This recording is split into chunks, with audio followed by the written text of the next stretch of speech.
Welcome to Beers, Business, and Balls, presented by House Enterprise and brought to you by Manscaped. Use the code HOUSE for 20% off plus free shipping. And of course, by our friends at the DraftKings Sportsbook. Make sure you gamble responsibly for the master season, football, basketball, whatever you are betting on.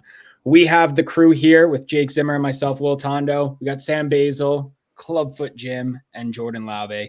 We are ready to roll. Basketball is over, and it is time for mock draft season. So an annual tradition, a tradition like no other.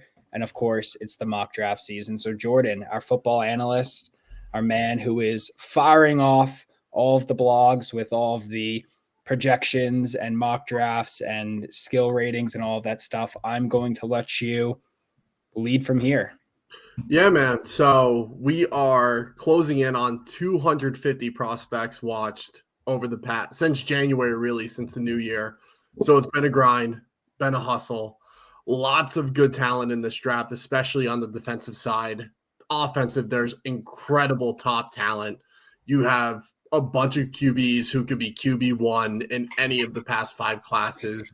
You have an insanely deep wide receiver class. The offensive line group is incredibly versatile. And you're going to have guys who are going to get drafted in the 4th round who are going to be a day one starter like we've never seen in the draft before.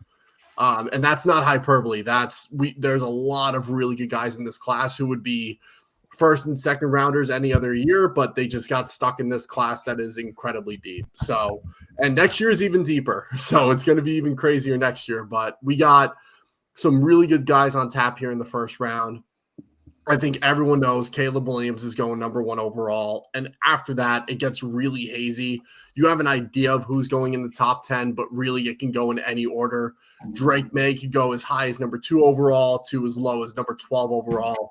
Highly doubt he goes that low, but there's mock drafts everywhere where no one has any idea what's happening after pick number 1, where even a month ago, everyone thought the top 10 was locked and we knew exactly who was going where. So should be a really exciting mock draft season. It has been so far. Draft is in 2 weeks, which is going to be crazy. So if someone wants to pull up the screen share, we can go through the spreadsheet real quick, just break it down. And as always, we have our randomizing round robin style pick system that we've done. This is the 3rd or 4th year we've done it, I believe. So if we want to pull up the pool here, we can just dive in. So these are the prospects that have been tied into the 1st round in some way or another. If you're watching at home, anyone who's highlighted in green is who I think is a 1st round lock, no matter what. I think last year there were about 3 that I had as 1st round locks that ended up not going in the 1st. So decent accuracy, but trying to be 100% this year. Anyone in yellow is someone who is probably going to go in the 1st round, but based on positional need, they may fall. Anyone in orange, most likely not going to go in the 1st, but if a team really gets antsy, they'll go reach them in the 1st round. And then anyone in red is probably not going to go in the 1st, but they've been talked about in some capacity. We should see no running backs go in the 1st round. It's not a weak running back class per se, but there is not good top-end talent for this running back class. But there's a lot of very good day 2, day 3 guys in this class there. But like I said, wide receiver class is loaded. We have 4 1st-round locks there. Offensive line, there's 6 locks there as well. Defensively, I got 8 guys locked for 1st-round picks. So a lot of good depth, a lot of good diversity there. And if you're listening at home, we'll break down these guys as we go through the draft. So this way you won't be missing out on any of the grades we have, any of the 1st round versus 2nd round type write-ups I have on them. So we'll give you all that to you as we go along. Hell yeah. Sweet. So why don't we randomize the first 5 picks and let's see what the order is. So I have it on my. So excited. You won't be sharing this, but whoever's number 1, you have the easiest pick of the day. Oh, it's me. So number 1. This guy's a fucking fraud. I wish I could share my screen and show you. So number 1 is Jordan. Yeah, I'm sure. Dylan Laube running. Dylan Laube goes first. That'd be awesome. Jake Zimmer, number 2. Oh.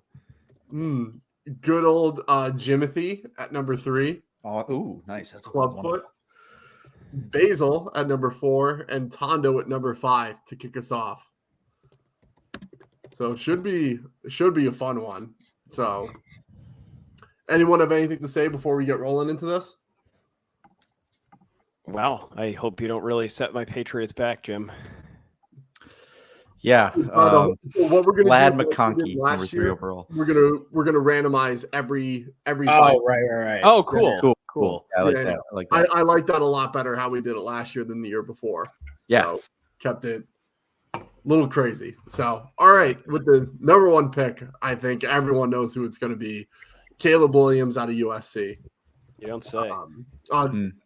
I think everyone knows he's a hell of a player, and regardless of any of the off-field or on-field drama that people are giving him, he's the easiest number 1 pick we've seen probably since Andrew Luck. And you see it on tape, you see it on a play-by-play basis. He's got the goods. He's going to be a stud in the league for a long time.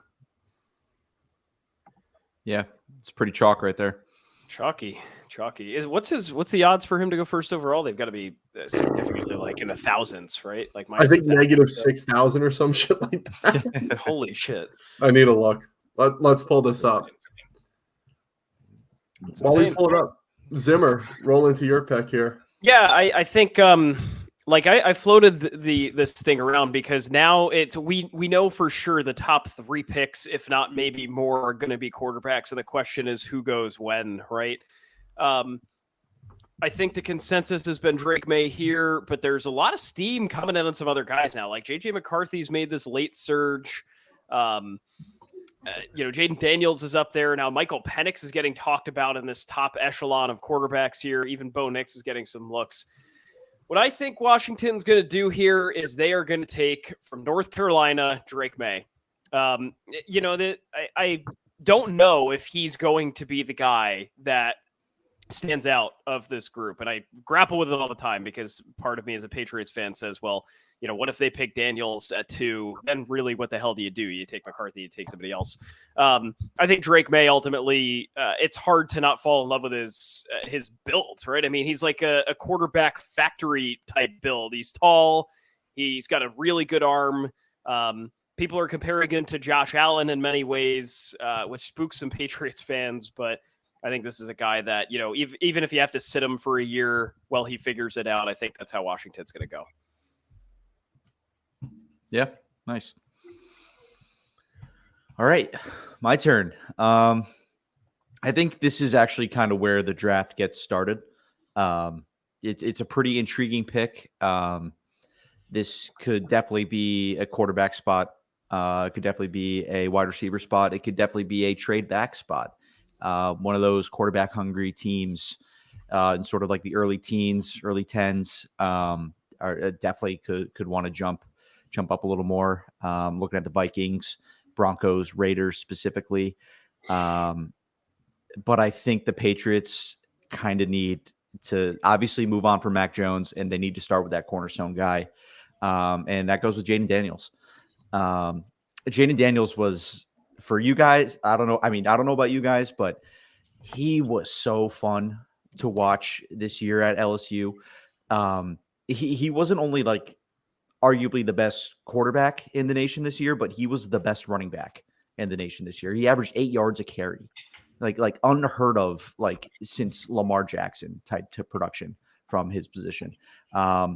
He's got that weird Zimmer. I'm going to talk to you about this as a Patriots fan. He's got that weird elbow thing. I don't know if you've seen the photos. I don't know if that's the elbow you want to put your life on, but I do like Jaden Daniels a lot, and I think the Patriots need to start this cornerstone piece right here. Yeah, didn't he say he said something like "stop the crap"? Like my elbow's fine. Was that him? That his elbow could just snap at any time, or am I thinking of somebody else? I don't know if it could snap, but it is like protruding pretty significantly. I forget what they call it, but it is kind of like a scary sight.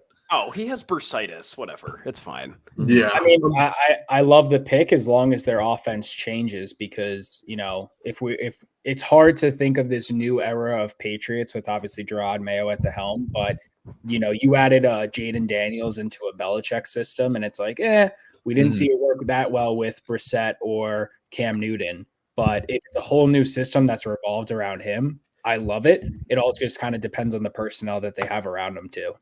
Yeah, I think that's the struggle that I have is because there's merit to taking Marvin Harrison here, but I only see that ending one way, and that's 3 years from now, you're back at the same pick, Harrison signing a mega deal somewhere else because you didn't take a quarterback, right? That's how I see this ending up. So you kind of have to take a quarterback here. The thing that intrigues me with Daniels is you could probably play him this year and have him see some significant minutes. I don't know how much you can for the rest of the guys, and that's fine, right? Like if you have to wait out, like let's say they trade this back to 13 or 11 where the Vikings are or whatever it is, you probably have Penix there waiting for you. You definitely have Bo Nix waiting for you, and there's a world you may have McCarthy there. So I'm okay with any of those guys, but I think if Daniels is here, you keep that pick, you got to take him, right? I think he's got the most promise. He certainly has the most athletic gift, and I would be very happy with this pick. And before we move on, I don't want to undersell Marvin Harrison Jr. at all. He is as elite as elite wide receivers come. But I feel like since the last 6-7 years, these wide receiver classes have been so deep that you might not get another Marvin Harrison, but you'll get a guy that'll be a true number one a year or two down the line to pair with Jaden Daniels. And I think that's the important way to look at it. You can't miss the quarterback now. You can get the wide receiver later. Yeah, and the two things I'll add to this is that the QB class next year is not nearly as strong as it is this year. And I think this year's QB class is a tad bit overrated, but it's still good. And the second point I'll make is Jaden Daniels will turn 24 during his rookie year, so you can't afford to sit this guy for more than 4 weeks. Like by week 5 and 6, he's got to be the guy if you're going to sit him at all. And I think just with the athletic upside, you need to implement him in some way, even if Brissett's the starter. Have Daniels play 5 to 10 snaps a game just to give you that read option, that spread the offense out, and if no one's open, just pick a lane and run. Because that's like I think there are flaws with Daniels' game, but the thing he does best, if no one's open, he's ducking and running and getting 20 yards and no one's catching him. That's the best part of his game. And that's not a knock on him at all because he does have some nice throws on tape. But I think as a rookie quarterback, that's what he should be doing very early on. Just get used to running before you get used to passing. Yeah, and that's like what RB1 next year is going to be. Yeah, Ramondre if he's healthy fully, but like Antonio Gibson, like this is a team that is not. They don't have a lot of weapons. Wake up, Antonio Gibson, dude, he sucks. They're paying him $15 million a year to just do whatever. I hope he proves me wrong. I actually really liked Zeke last year in the Pats, but yeah, that's one of their best weapons. It kind of blows. So he's going to have to do a lot eventually, and we'll have to see what they do if they strike gold with another wide receiver or something like that. But yeah, I really like him going there. Sweet. Basil, let's bring it on down to you. Help my team out. All right. Yeah. So there are a lot of places you can go here because the Cardinals obviously they were bad. I mean, you look at a lot of, people aggregating, their rankings on different positional groups, and the Cardinals were bottom 5 in pretty much everything. I think right now you need to kind of hit a home run here offensively. And again, similar with the Patriots, right? If you want to go best available, Marvin Harrison isn't that bad of a pick. He's going to be a great wide receiver anywhere he goes. But again, just like you can't pick up a great wide receiver without having a great guy to throw to, you can't build a good wide receiver quarterback relationship if the quarterback is just going to get rocked every single play. And that's why I'm going to go Joe Alt, the offensive tackle. Interesting. Out of Notre Dame. Holy shit. Why? I just think, look, I like him. He's young. He's got a lot of time. He's got plenty of time to build a relationship with Kyler. I think that's really important. He's really athletic. He can guard, he can protect pass and run plays extremely effectively. I think this is a solid pick as you can get for a first round offensive tackle. Basil, I love the reaction you just gave to Jordan, because if that happens in real life, I mean, we got the front row tickets to that. I don't hate the pick, in my opinion. And Lobby, correct me if I'm wrong. I feel like the Cardinals trade out of this spot. I feel like this is like the easiest pick to trade out of for a team that's hungry to try to jump, because like we just mentioned, the other three probably are going to go quarterback, and will play the odds of who they land out of this top three. Selfishly too, not only because I have the Chargers pick next, but also the Giants, I would be happy with either of the wide receivers that are going to be selected off the board. So I guess I can lead to that, because spoiler alert, the Chargers have Dick for a wide receiver.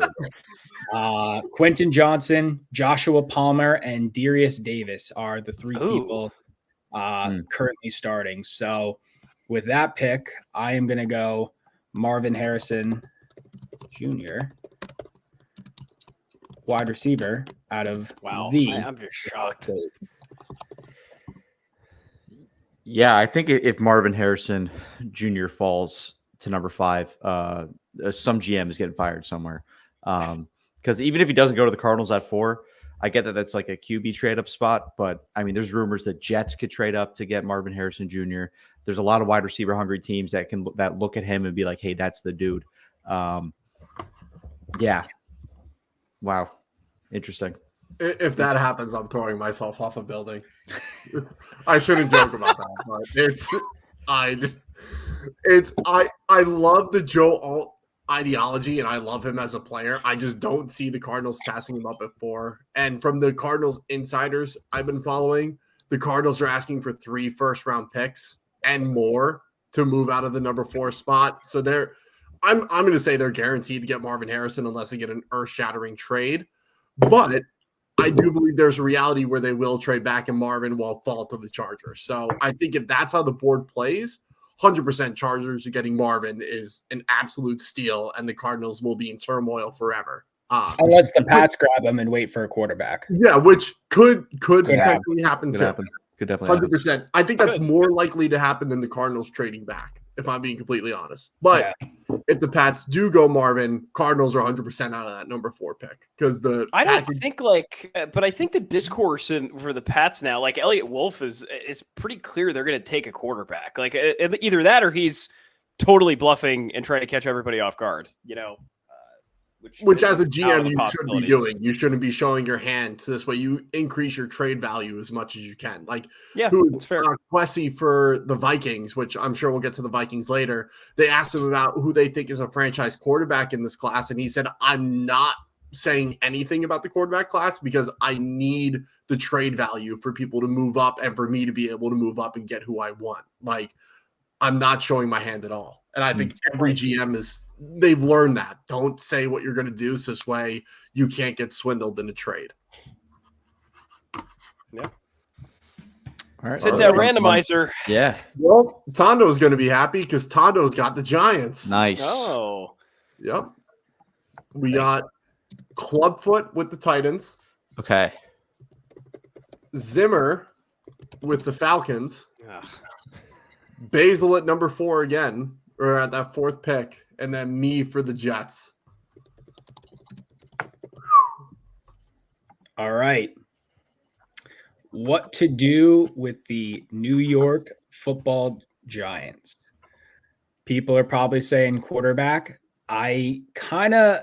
It's very interesting with this draft because it is deep at the quarterback position. I'm not really sold on anybody just yet.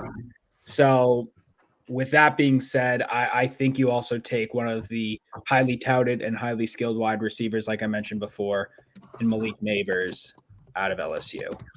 Get the Giants a wide receiver that can be a bona fide number 1 and worried about the quarterback later. Can I ask what makes you pick Neighbors over Odunze? I just think he is with the current wide receiver room that they have now, more of a standout option over Azume. I think it's just a little bit of a bigger and deeper threat down the field, but I would be happy with either. Yeah, I like that pick. Yeah. I would, here, but I it would good? I also would kind of backtrack that too. If somehow the Giants land Michael Penix, then I would lean towards his number one guy in college and get the pair together. If that's in the cards. Yeah. Which most likely will happen. I think Penix and Bo Nix being in the first round is all smokescreen stuff, even though I mocked Bo Nix in the first, but that was way later in the first round. It all depends on who gets trigger happy at the draft. Exactly. If trades start happening early up, like for example, obviously we're doing this draft as is. If JJ McCarthy starts trickling up and then teams want to start jumping, I could see both of those guys getting drafted in the first round. If it's kind of quiet in the first 10 picks, then they're going to fall to the second. 100%. So I like Malik. He's got some good tape. I will say that. He is very explosive. He's an electric receiver. I like Rome a little bit more, but Malik on the Giants is a very good fit. Mm-hmm. No. All right, I guess I'll move on to the Titans here. In my mind, in my mock draft up in my head, this is Joe Alt, 10 out of 10 times. Maybe I think there's a huge potential for Joe Alt to the Chargers too, but we kind of touched on how just barren their wide receiver room is. So looking at it now, I'm going to go with who I think is the number 2 tackle on the board, and that's Olu Fashanu out of Penn State. There's a lot of buzz around Fuanga. I like Fuanga. In my head, I think he's going to the Jets. I think that's the pick. But he is more of like, is he a guard? Is he a tackle? That's still up in the air. I think Fashanu is like the clear tackle that the Titans need, and I think that's where they go with this pick. Ooh, that's interesting.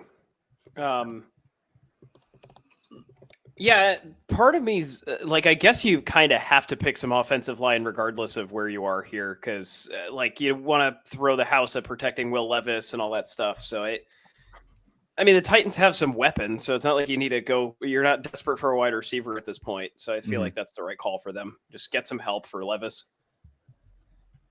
Yeah, because it seems like they're going all in on Levis with how they've loaded up the receivers. They're beefing up the O-line a bit through free agency. They added a ton of talent on the defensive side of the ball. So I think they need a cornerstone left tackle, though. I think they were the second most pressure team, and not just pressures alone, but pressure rate as well, how often they were getting pressured per snap. So definitely need that edge protecting on the weak side, on the blind side as much as you can. Olu is a very good left tackle in this class. And I think my OT ranking just dropped. It might be dropping tomorrow, actually, but spoiler alert, I don't have Olu as my OT2, but he's very good and will most likely be a top 10 pick in this class. I also think that, again, if we were doing trades, if the Cardinals or Chargers go with Joe Alt, this could be a trade back and maybe look for a Fuanga or a Fatanu out of Washington. 100%. Because there's the tackle class is pretty deep and pretty top heavy as well. 100%. Yeah, agreed. Zimmer.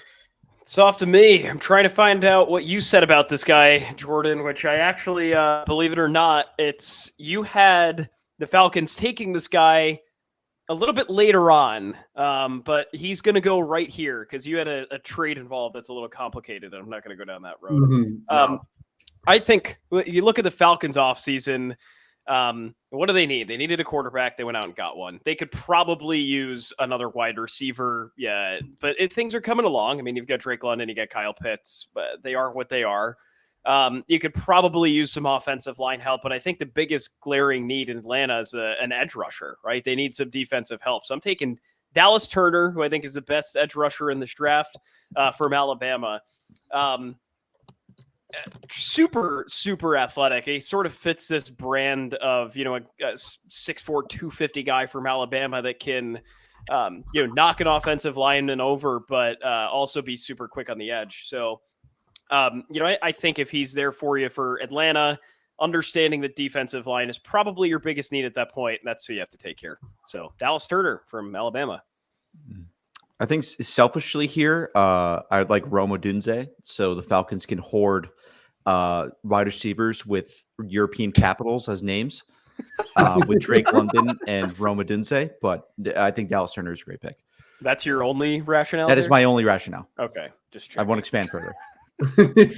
That I also could see Atlanta totally doing that, of just like top 10 offensive weapons in their past 4 drafts. And Kirk Cousins just like, fuck it, somebody's out there somewhere. Let's just throw it. And I would say if Arthur Smith was still there, I would agree. But now Raheem Morris is in. It's a new guard. He was a defensive guy for his whole career. Guard is in. And Arthur Smith would draft Rome Odunze and then like only use him for bubble screens. Yeah, exactly.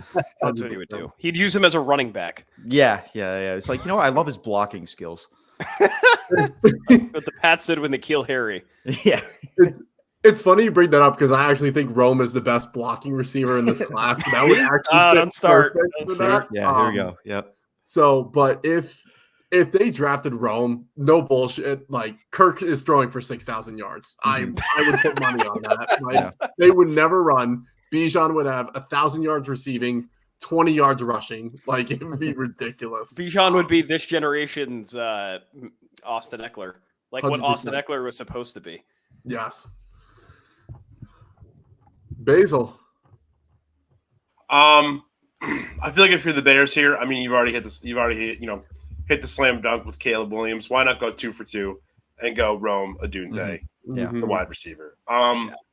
Obviously, there are a couple of other places the Bears could go here.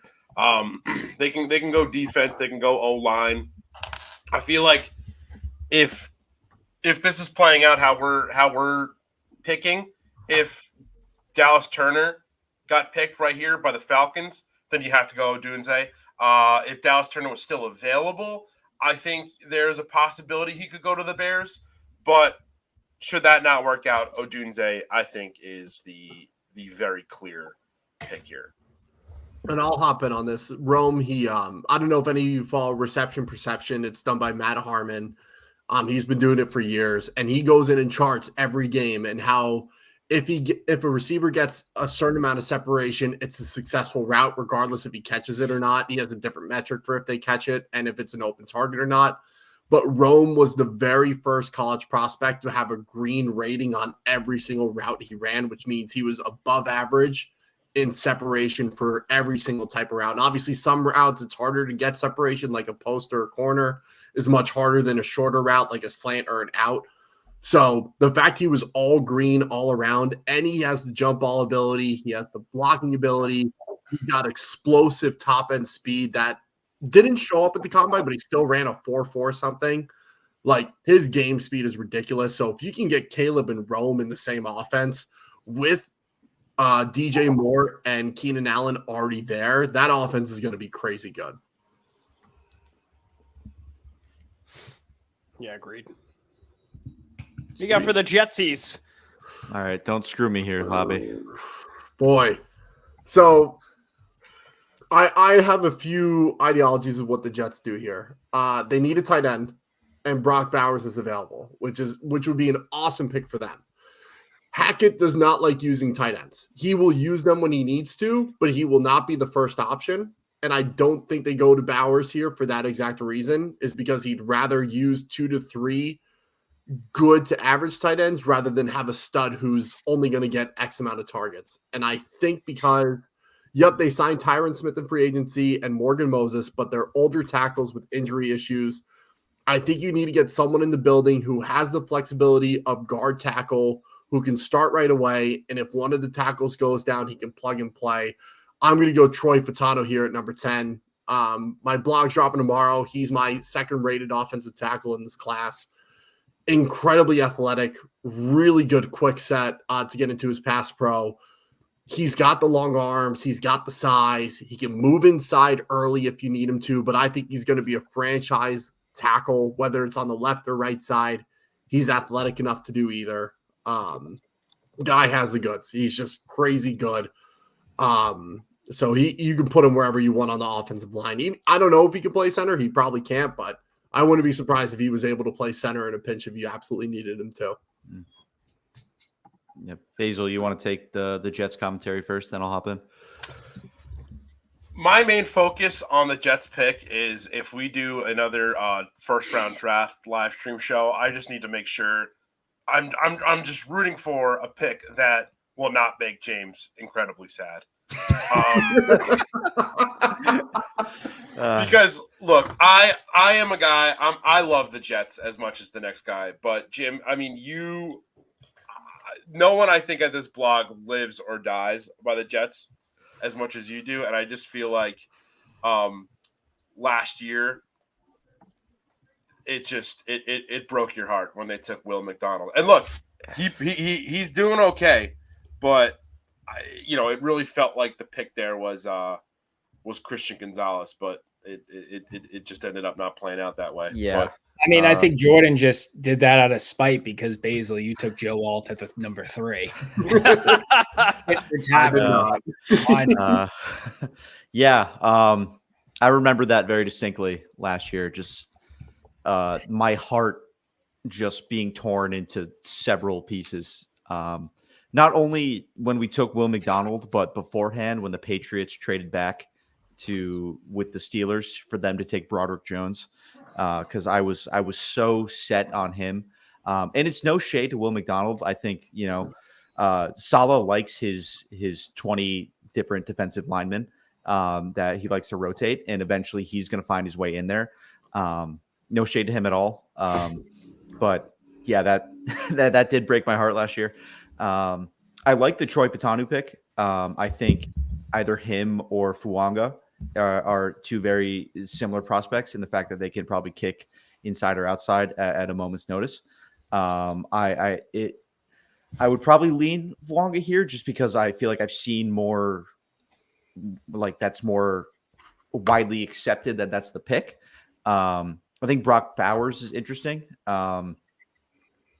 Yes, would a fun first round tight end be cool? Absolutely.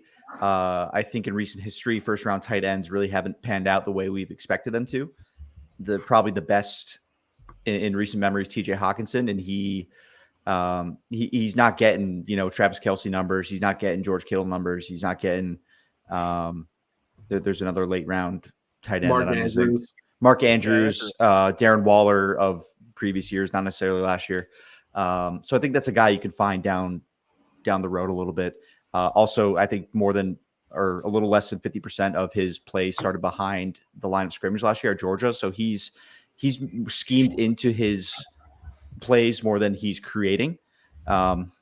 So yeah, I think you have to go with the smart pick here of going a offensive lineman. Rarely is any team, actually probably never has any team kept all 5 starting offensive linemen throughout the entire season. I think last year there were only 7. Or the team that had the least amount of offensive linemen played, it was 7 offensive linemen. I'm not sure what team that was. I forget, but you're going to need depth. You're going to need people that can rotate in and out of inside, outside. And one of those, either Troy Patanu or Fuanga or will be perfect for the Jets in that situation. Sweet. Let's hit the randomizer again. And with the Vikings, it'll be Basil. This is a hell of a predicament Basil has. Jordan for the Broncos. Clubfoot for the Raiders. And with Clubfoot, too. Tondo for the Saints. And Zimmer for the Colts. All right. This is going to be a juicy part of this draft, I think. This is hard, man. This is really hard because I think you guys kind of know where my gut is going here, but man, it's just so tough because again, the Vikings could really go anywhere in this draft. I mean, there's so many places where they can improve, but I think if you want to just, I don't know, I guess if you want to just, keep the fans excited, I guess you go Drake May here. That would be hard to do. Yeah, that would be hard to do considering he went to Washington and picked 2. Oh, shit. My bad. Yeah, you go. Yeah. Well, that would be bold. That would be a bold strategy, picking a player that was already. Let's scrap that. Because I don't think if you want to keep the fans excited, you would go JJ McCarthy there. Wow. Interesting. All right. Sorry. I just don't love him this early in the draft. I'm so curious. Let's see. All right, now I'm actually on the clock here. No, I'm actually on the Oh, jeez. Caught me lacking so hard. Bo Callahan's still available. Yes, he is. Bo Callahan is Dylan Lauby's available if you want him. He is. True. And so is Jordan, for that matter. Yeah, I mean, I'm always a free agent, baby.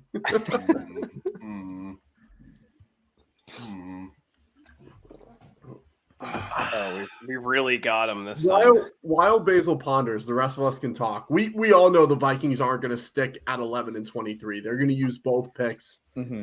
And in the best case scenario, they're going to use one pick to trade up. Who do you guys think is the most likely team to come back? And we don't have to go super in depth, just most likely team. Probably Arizona. Either Arizona, like the Patriots' historical figures would tell you they are, but I think they've got too much. Oh, the pick is in. The pick is in. We'll table that to the end. All right, with the 11th pick, I am going to go Jared Verse, actually, okay. the I like edge it. rusher out of Florida State. I like this guy. Obviously I don't like him as much as Drake May, but Drake May's not around. Why don't they stick with Sam Darnold for a year and then just try and beef up their defense, right? Maybe be a really good defensive team and then find a quarterback, maybe later on in the draft, or I see pick 23 right there. I feel like I might like JJ McCarthy down there, so they might have some time. My man Jettas is asking for a trade after this stream. Oh my god. He's done. Oh, He boy. is outie. Yeah. I think Jared Verse is a super good player. I remember him on those way too early mock drafts. He was being schemed like top 5. Like he was like consensus top 5 pick. Clearly that didn't work out, but he's still very much going to be on the first half of the first round. Basil, correct me if I'm wrong on that, but no, he's a super fun player. I kind of want to go Jordan's question. I think really anywhere from 3 to 10, like somebody could trade up for. I don't know if any.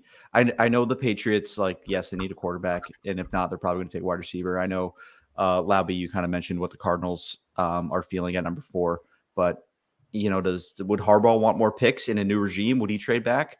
Will, I don't know what your opinion is on the Giants, but I feel like I've heard like maybe there's some potential there. The Titans, if they miss out on Joe Alt, Falcons, maybe not. I think they stick at 8, but the Bears, if they want to accumulate more picks, I think there's a lot of potential in that area. Jordan, what would you grade this draft in terms of, because I know you were talking about like offense and defense, but like overall, this draft class, what are we giving it? If I did go out of 10, I would say a solid like 8 out of 10 in terms of overall talent. I think the top end talent is super heavy, especially offensively. Defensively, there's like 4 or 5 guys who are going to be really good that go in the first round. But I think defensively, it's more depth-based, and offensively, it's more top-half talent outside of the wide receiver and offensive tackle positions. So that's why I give it an 8 out of 10. I don't think it's the best class ever, at least from a scouting standpoint, but there are some very good playmakers in it. If I had to give an exact grade, I'd say like 7.8 if I had to be a geek. But I would say an 8 out of 10 to keep it simple. Yeah. No, the reason I ask is, again, because, James just asked about if the Giants would draft back, and it's like they don't have a ton of picks, in the whole grand scheme of things, and they could fill a few holes, or you kind of just hammer with what you got and get the best available, in those selections. I think this is a draft. If you can trade back and get more picks, you trade back and get more picks because the depth is there. But you need to make sure when you're trading back, you stay in the no later than the middle of the 5th round, because Yeah. once the depth runs out, it gets really shallow in this class. Where last year, like, the top end talent wasn't great, but man, there were playmakers from all the way from the 2nd round to the 7th round. I mean, even Ivan Pace, I had a pretty good grade on him. He went undrafted and ended up being the starting middle linebacker from day one for the Vikings. Like, there was so much depth in that class that it didn't matter who you picked and when. You knew they were you could plug and play them.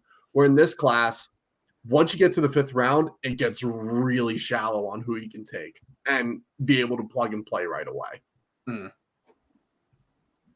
So, but I guess that leads to me at the Broncos. And if the board falls this way, I'm not going to waste time. JJ McCarthy is going here to the Broncos if he lasts all the way to 12.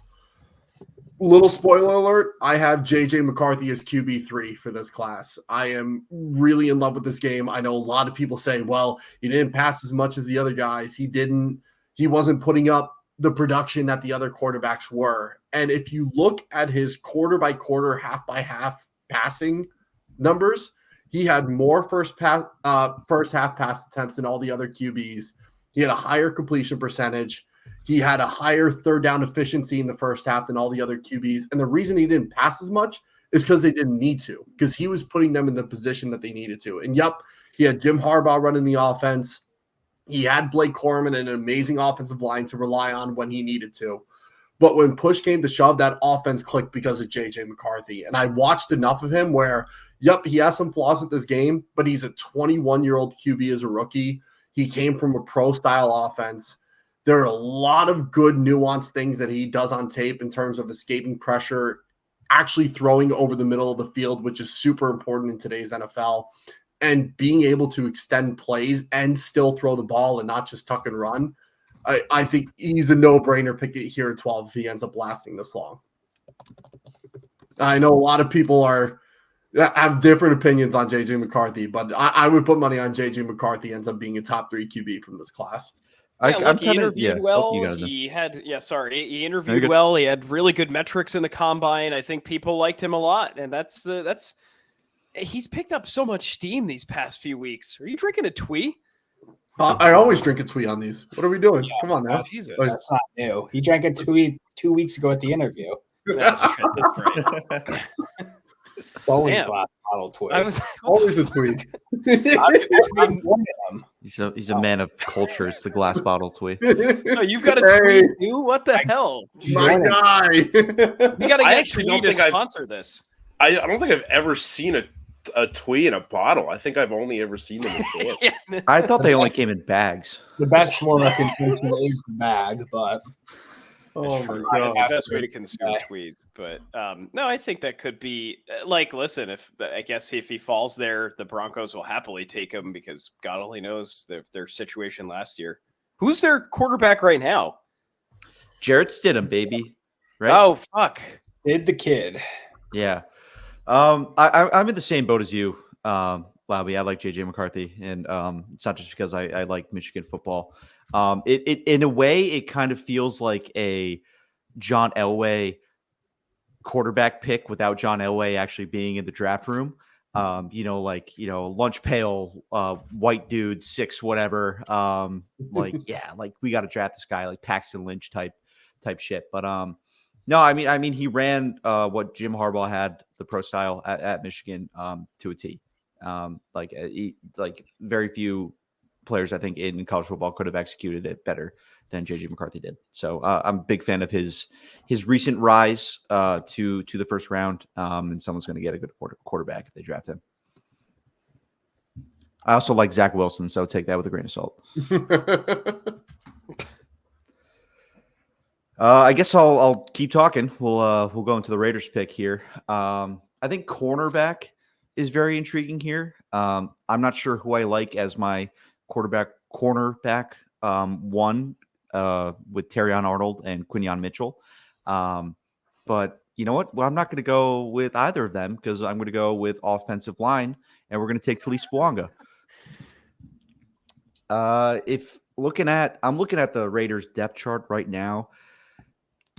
They need help everywhere on offensive line. I think Dylan Parham's a fine player. He doesn't really move me that much. Jordan Meredith doesn't move me. Thayer Munford doesn't move me that much. And when you get a guy like Talise Fuanga, which we talked about, I talked about, Labby talked about earlier in this pod, is that he can play anywhere. You could stick him on the inside. You can stick him on the outside. In a pinch, he can move left to right. Kind of reminds me a little bit of Elijah Vera Tucker in terms of his versatility. And the Raiders could really, really use a guy like that. No quarterback here? Any thought to that?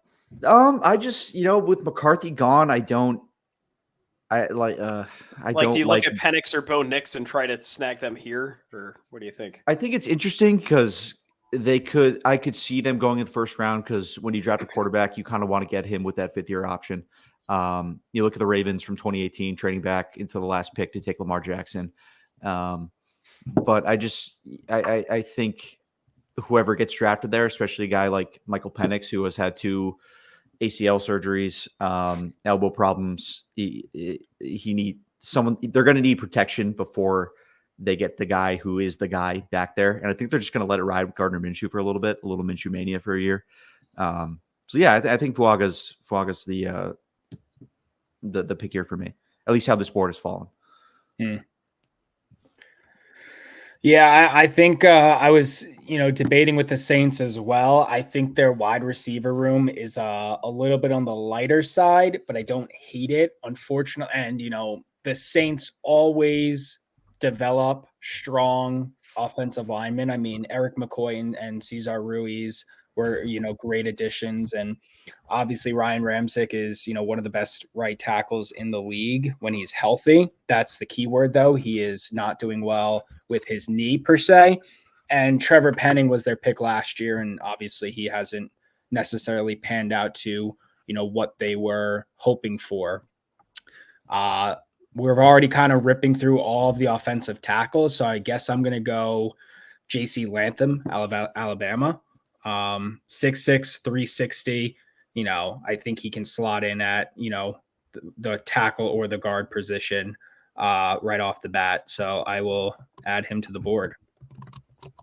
Tondo, I just went and looked at the past 2 that we've done. You have had all the Saints picks every time we've done this. So, who did I pick the past? Who have I picked the past year? You took Tyron Smith 2 years ago, and I think you had the other first-round pick for the Saints that year and also took Trevor Penning. And then last year you took Miles Murphy, the edge rusher, who ended up going to Cincy around the same pick. So you've been pretty spot on with what the Saints needed. So if Latham's here, I think he goes 14. I agree. Our resident Saints draft expert, Will Tondo. I did. You do have that Drew Brees jersey of you as a kid. I do have a Drew Brees jersey from a kid. From a kid? Yeah, from his kid. No, my birthday was always the week before the Super Bowl. So I had family members who would always just be like, "Oh, I'll get you a football jersey. Who do you want?" And I'm pretty sure the jersey I received was 9 out of 10 times a winner. Like I had a Troy Polamalu jersey, I had a Marshawn Lynch jersey, I had obviously the Giants Victor Cruz, and then I actually had an Osi Umenyiora jersey. Drew Brees was one of those picks. And what was the other one? Did I say Troy Polamalu? Yeah. I have to look in the box, but I had a bunch of winners. Probably a Packers player. Yes, yeah. I did have a Packer. I think it was Mason Crosby. No, who was the linebacker? Clay Matthews. Yeah. Oh. Yeah, that makes sense. Makes sense. Zimmer, what do you got for the Colts here? All right. Colts need a cornerback. They need some help defensively. And I think there are 2 guys you can go here. I will take the guy that has stood out in Maction all year, and that's Quinyon Mitchell from Toledo.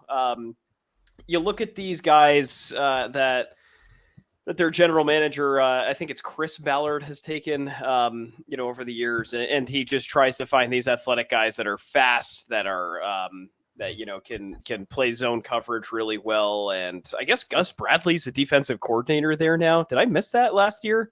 Was he there? I believe so. I have no idea. I must have totally missed that. But I think at this point you've got to take like the Colts. The Colts they prioritize the athletic giftedness, I guess. Like, they needed a home run last year. They swung big and they took Anthony Richardson. I think he sort of fits the bill of what the Colts brass are looking for. Zone coverage is really good. I'm sure you saw that in film, Labe. He's I'm going to read this verbatim: outstanding feel and instincts in his drops. So that sounds like a very technical football term. I think he's the best fit at this point and the first cornerback to go off the board here. Like it. Love it. He's my cornerback 1 in this class, so I think that's a perfect fit for the Colts. Great pick. He also ran a 4.33, which is very fast, obviously. Yes. It's pretty quick. And that speed shows up on tape. That's not just track speed. He plays that fast the whole game. Yeah. All right, let's randomize. And we got Basel here with the Seahawks. Me for the Jaguars. Zimmer for the Bengals. Tondo for the Rams. And Clubfoot for the Steelers. Nice. All right. This is going to be tough. Well, because first I have to see who's actually been drafted. So, don't want to do that. Caleb Williams is still available. Oh yeah, he's looked good. What about him? How far does Caleb Williams drop if he gets a gas mask photo dropped in an hour? What's the 2024 equivalent to a gas mask photo? I feel like he's checked a lot of the boxes of red flags. He's running definitely out like tweets or Instagram, like questionable Instagram posts or something. I mean, he paints his nails and grooming a minor. It's probably up there. Yeah, it's got to be up there. It's probably up there. Oh my God. We might as well just pick Laramie Tunsil here.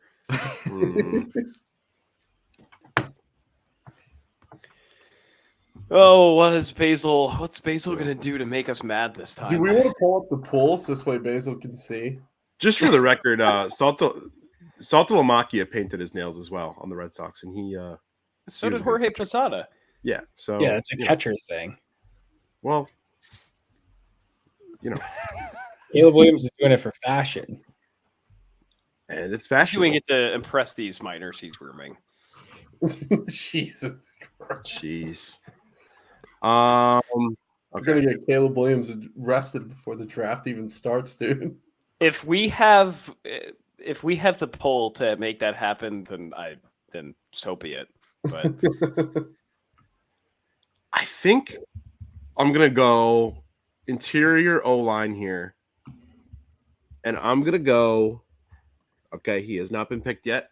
I'm gonna go Graham Barton from the Duke Blue Devils. Ooh. okay. Yeah, I like him. He's fast. He can, he guards pass plays well, which I think is what Seattle really needs. He definitely needs to work on, just like getting up off the line quicker. But I think he's a solid blocker and has a lot of room for improvement. And I think this Seattle team is a team that can kind of take it slow. So I'm totally fine. I'm totally fine with them taking it slow with a guy like Barton. Can I just throw this out there? You guys, can you see Brock Bowers wearing a Seahawks uniform? Because I certainly can. I cannot. Wow, really? Yeah, no, he's got to have one of those like real old looking like a Browns or a Colts uniform where it looks like it hasn't changed since 1960. Okay. Yeah. I was thinking about more of his fit with depleted tight end core. I'm looking strictly at the uniform. I mean, Noah Fant's not terrible, and they already have kind of a deeper tight end group with already again, they have 4 pretty decent wide receivers in DK, Tyler Lockett, JSN, and Laviska Shenault. Yeah, that's fair. Like, that's fair. It's kind of a deep offensive core already. I mean, again, whoever ends up with him, especially at pick 17 and beyond, is pretty lucky. I agree. I think there's a team in this slate that's going to end up with Brock Bowers. It is not the Jaguars because they have Evan Ingram, who has blossomed in that Jaguars offense. Jaguars have, in my opinion, minimal needs. I think most of them are on the defensive side, and I think one in particular is that cornerback spot. I got to go Terrion Arnold. He's fast. He's not fast, but his game speed is much faster than his 40 speed would suggest. He can play in man. He can play in zone. My pro comp for him was a slower Denzel Ward because how aggressive he plays downhill against short passes, but also he doesn't get beat by double moves often. He will bite, but his hips and being able to stay in phase are so fluid that if they run a slant and go or an out and up, he's with it the whole way. So his aggressive play style and being able to be patient and having that combo is really solid. And I think that's something the Jaguars need out of a cornerback in that scheme. So Terrion Arnold's a really solid pick there at 17. Yeah, I had that crisis with the Colts there too. It's like I could see them both being fits. I just thought Mitchell was a bit more athletic, whereas Arnold, I fully agreed with what you just said. Unless anyone has anything to add, I'll get into the Bengals here. Yeah, that sounds good. The Bengals intrigue me. I'm looking at what they need. I'm going through their stuff. I mean, they signed Trent Brown, but he's still a very injury-prone kind of guy. They still need, some sort of right tackle replacement in either this area or the next round. And I think there's been a lot of offensive linemen that are going quickly. Assuming what's the latest on T. Higgins? Is he going to get traded or no? Like before the season starts? It's been hit or miss. I don't think he ends up getting traded. I don't know. So the bottom line is I'm not touching their offense here. I think, I look at, big just defensive line reinforcements. A lot of people have him going a little bit later than this, but I think Byron Murphy from Texas is going to be a really nice fit here for the Bengals. Super disruptive pass rusher is what CBS is saying about him, right? And I agree. Their defense took a big hit this offseason. DJ Reader goes. I guess Sheldon Rankins is in there, and that's not necessarily I don't know. You need more help than Sheldon Rankins on the defensive line. So, when I think about the Bengals, they're probably like 2 or 3 pieces away from competing on defense. And I think Byron Murphy, once you get him acclimated, really fills that hole there. Miles Murphy and Byron Murphy. I love that pick there. I think they can go either him or Bowers, but I think replacing DJ Reader is a huge need they have. And I think Byron Murphy, even though he's not your prototypical nose tackle like Reader was, I think he can play there if you need him to. I also Googled him, and there's a Byron Murphy on the Vikings too. So that confused me. Yeah. Cornerback, number 7. Played for the Cardinals and was not worth the contract, in my opinion. Tondo, Rams. Taking a hometown kid from UCLA to fill the void of Aaron Donald. Latu, edge. That's a great pick. Nice. Is his name Latu? Yeah, Latu. Wow.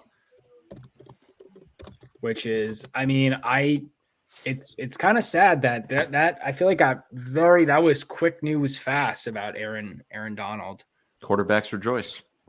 I mean, it's kind of, I know since the Super Bowl, he hasn't, whether it's been as flashy or just the Rams haven't been as good. So people aren't necessarily noticing, but he's definitely one of those players in our lifetime where we're going to take for granted for not appreciating what he did on the field. Guy was a monster. Mm-hmm. Yeah. easily in conversation for top 5 defensive player ever, even top 3, you could argue. But Leatu, he's my favorite pass rusher in this class. He's so advanced and so nuanced. I love his game. Mm-hmm.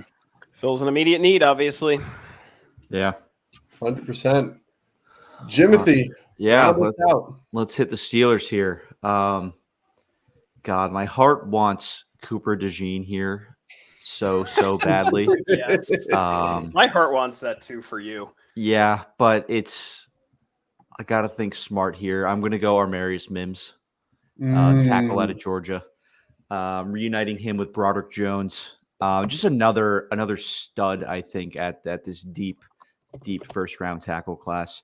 I mean, Russell Wilson has had his issues. He's struggling to become that pocket passer that they kind of wanted him to be in Denver. He wasn't on the loose as he has been when he was with the Seahawks, and that's acclimating him to becoming that pocket passer. He's going to start with an offensive line. I think Broderick Jones had a solid first year, and getting Amarius Mims at right tackle is just going to bolster that offensive line to a place it really hasn't been in a long time. They've been really going through their struggles. So I really like Amarius Mims' game, and I put this in my OT tackle blog dropping tomorrow. He's played 700 snaps in just the past 2 seasons. The injury plague is definitely there, and he hurt himself at the combine doing drills. So if he can figure out how to stay healthy, or the Steelers training staff can get him up to NFL speed, man, he is an absolute steal at 20 if he can stay healthy. And that's going to be the biggest thing with him, is staying on the field. Yeah, agreed. Yeah, they need some help offensively, on the line. And they got to get this right. They've now got the quarterback room, so they've got to get it right. 100%. All right, let's hit the wheel. All right, Zimmer for the Dolphins. That will be a very fun pick. Clubfoot for the Eagles. All right. Now he's gonna pick Cooper DeJean. Tondo for the Vikings. We got Basel for the Cowboys and Jordan for the Packers. I don't know what the fuck to do here. This is the first time that I have no idea where we're going here. My gut tells me to take Brian Thomas here just because he's around, but I don't think the Dolphins are going to do that. I think they've got contentness with their wide receiver room, which, hell, they passed the eye test here. What are they looking for? Defensive tackle, because you lose Christian Wilkins. Do you have an edge guy just in case Bradley Chubb can't go at the start of the year? I don't know. I'm not touching the offense, even though the last few games of the year sort of spooked them a little bit. You could do a left tackle, but the way they're flying off the board here offensively, you probably don't take one. Fuck it. I'm going to take Johnny Newton from Illinois. Love it. Nice. He's a big boy. 6'1", 300 pounds. I'm going to keep referencing the tape here, Lauby, but, I have not watched Johnny Newton tape, but everybody's saying go watch how he played at Illinois against Ohio State, and you'll fall in love with this kid. He was all over the place. He was knocking out guys left and right, putting a lot of pressure on the quarterback. That could be a big missing piece for Miami here. I'm not touching their offense, not touching their line really at this point. They need a little bit of help defensively, and to get some pressure on the quarterback will be huge. I will say Bradley Chubb made a huge difference with that defense last year, and I think you combine him with kind of like a Vince Wilfork profile that can just be a nose tackle and fuck guys up the center. That's your guy. I don't want to get too in depth, but Johnny is a dog. He'll be a top 10 guy on my big board when it's all said and done. Yeah, he's very, very good. I was going to say, I think the board has obviously fallen the way the board falls, but I would be shocked if he's this far back on draft night. I see him going as high as to the Bears at 9. honestly. Wow. Mhm. Really? Yeah, definitely. Yeah. Holy shit. No. Yeah. Kid's got juice. He's Yep. sick. Who doesn't love this like build of guy? Like just this 300-pound dude that just takes up space in the middle of the field. I love that. Mhm. And to your point, the Ohio State tape is good. The Wisconsin tape is even better. I think he had 3 sacks, 10 pressures, or something like that. Like when I watched him, he was in the backfield every play. He was in the backfield so much they were cutting back the space he vacated because he was putting guys 5 yards in the backfield. That's how dominant he was. Like just insane aggression and velocity from him and violence, which is what you want in a D tackle today. Jimothy, Eagles. Yeah. Super interesting pick here with the Eagles. They were 10-1 at one point last year, right? Yeah. And then the wheels just completely fell off. Offensively, defensively. Just it was like, I don't want to say a historic collapse, but it was pretty damn bad. I think wide receiver is really intriguing here. I'm looking at like Keon Coleman, a guy who's pretty high up there coming out when he declared for the draft. Maybe interior offensive line, like a Jason Kelsey replacement. I think I'm going to go Cooper DeJean, cornerback. We'll get him off the board here. He's more than just a cornerback. He's not just a lunch pail guy. He's actually just a dog. He can play pretty much anywhere in the backfield or in the secondary. He could play cornerback. He can play safety. He could probably go up to nickel. And with these new kickoff rules, I don't want to say you're going to waste a first round pick on a guy who's going to be returning kickoffs, but with the potential of more and more returned touchdowns, this guy is like a freak with that shit. And it could really, really be beneficial to have a guy like that on your special teams. So I think he's just a fun, like could really do anything, play anything kind of guy. I thought about taking him at the Colts at 15, if I'm being honest. I just didn't want to verbalize it. I had a fear of judgment. Fair enough. It's like this plus cornerback, like this guy that can do a bunch of shit. Yeah, he's everywhere, man. I like the pick. For the Vikings do. I mean, they miss in this mock draft, they miss out on a quarterback. I don't know if Bo Nix is the guy here.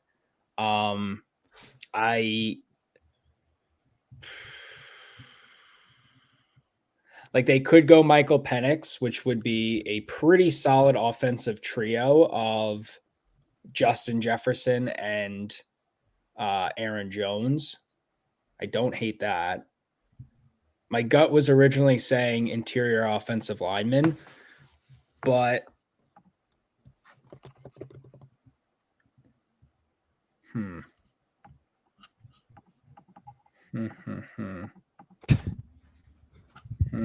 This is a tough pick because we know the Vikings most likely won't be here at 23. But if they somehow end up here and they don't get a QB at 11, this is a very tough pick to decide what to do. Yeah. I'm going to go Michael Penix Jr. Yeah. Kind of have to. Yeah. I was just, I was trying to do a quick analysis if like Bo Nix would be a better fit here. I'm just not sold on Bo Nix in the first round, at least. I agree. I think that offensive trio, though, of Justin Jefferson and Aaron Jones would be pretty cool. Like my gripe with Bo Nix is, does he need to be coddled by his coach? Not in the sense of like, I guess coddle's the wrong word, but does he need the perfect fit to succeed? Right. That's what I'm worried about. Whereas Penix has big game experience, man. Like I think realistically, he's probably gone top 15 at this rate, but yeah, if he ends up in Minnesota, there's some damage you could do, and who the hell knows if he hits it off with Justin Jefferson there, right? Like if that's their guy that they mortgages for, or maybe they just stay put and take him at 11, or maybe he falls, right? I don't know. I think this weirdly might end up working. And I think there's a cool thought idea out there that if, let's say, Texas comes back in that semifinal game and they win, is Michael Penix a top 10 pick in this class? And I think a lot of people would say yes because his Texas game was so friggin' good, but then his Michigan game was horrible. Like, I agree with I shouldn't say horrible, but it was easily one of his worst games of the season. And where Texas was easily his best. So there's an argument to be made of, is he a first-round pick if you erase the Michigan game, which you can argue, but the Michigan game is still there. So it's a good argument. I think Penix is a fine pick there at 23, especially with the needs and what they should be going after and how the board has fallen. Yeah. Basel, Cowboys have a very interesting pick here. Yeah, this is tough because if we're talking positional needs, I think this is the first team in this draft or in this round, really, that would benefit very, very big off of a running back. But unfortunately, it doesn't feel like this year's running back class is enough to have a guy in the first round. So I think I'm going to go offensive tackle here. And I'm going to go, again, checking to make sure he's not on the board already. Tyler Guyton from Oklahoma. This guy's quick. He works really well in like open plays. He's a guy that I think is going to – it's funny. I thought of this, but then I double checked, and it wouldn't have mattered anyway because the Cowboys don't play the Rams this year. But he benefits a lot from guys like Aaron Donald being retired because he kind of has trouble right now on a lot of just really explosive defensive tackles. So he might have some trouble on the blitz. But if that's the number one thing that he works on by the end of the year, if that's where he improves his game the most by the end of 2024, the Cowboys will have a very solid OT on their hands. I like the pick. OT pick is nice there. I like that. I do think the lot of Cowboys OT. draft a quarterback in this draft, though. Spencer Rattler in the third round. Yeah, not in the first round though. No. Spencer Who's their Rattler. backup quarterback right now? Is it still Cooper Rush? Ben DiNucci. No, Ben DiNucci. No, I'm just kidding. DiNucci's Trey, with Trey the Lance. Broncos, Trey Lance. right? Trey Oh, Lance. wait, it's Trey Lance. That's right. Shit. Oh, jeez. I forgot about that. All right, Labby. Sweet. It hasn't been Ben DiNucci in like So Ben DiNucci went to the freaking XFL. Was he on the Dragons? He was on the Dragons. Wow. Sea The Sea Dragons. Dragons, yeah. Ben DiNucci.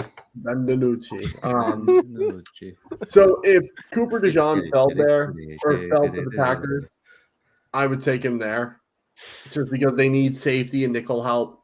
But obviously he's not on the board.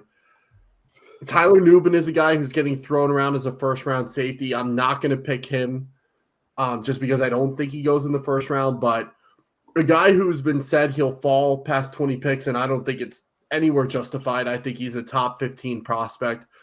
Give me Jackson Powers-Johnson. Beef up that offensive line. Give them a good center. The Packers missed on Creed Humphrey a few years back when they took Josh Myers, I think a pick or two ahead of Creed, when Creed was the clear option for center.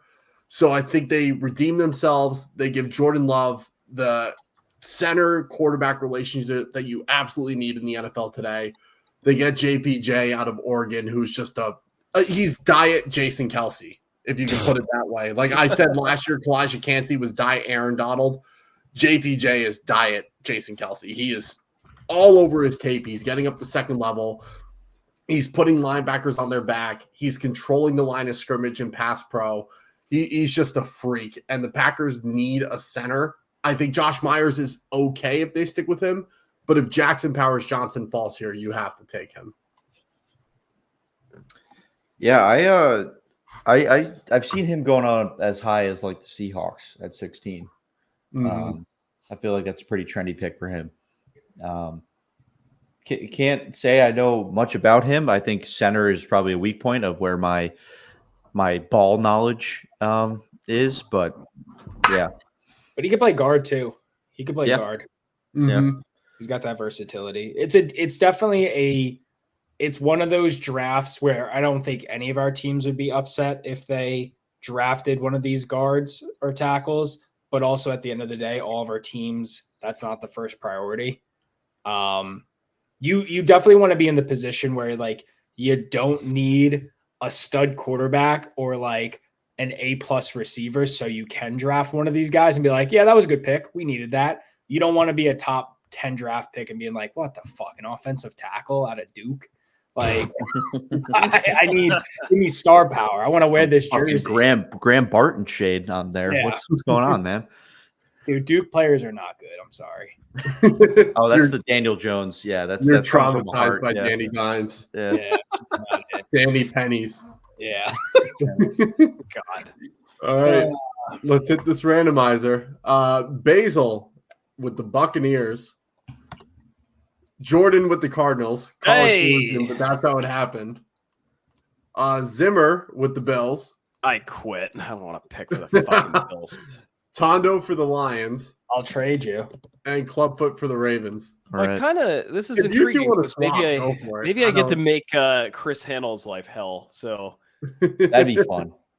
yeah, I think it would be fun. No, I'll trade you, Tondo. I don't want to do that. Go ahead and swap. That's fine. Because I have a great pick for that one if it falls. Basel. I had a great pick for the Buccaneers. Maybe it's the same. Maybe it's the same one Basil's about to do, but let's find out. Something tells me it's locked not, in right now, but... dude. Look at this guy. Something tells me it's not. Do I want to go linebacker here?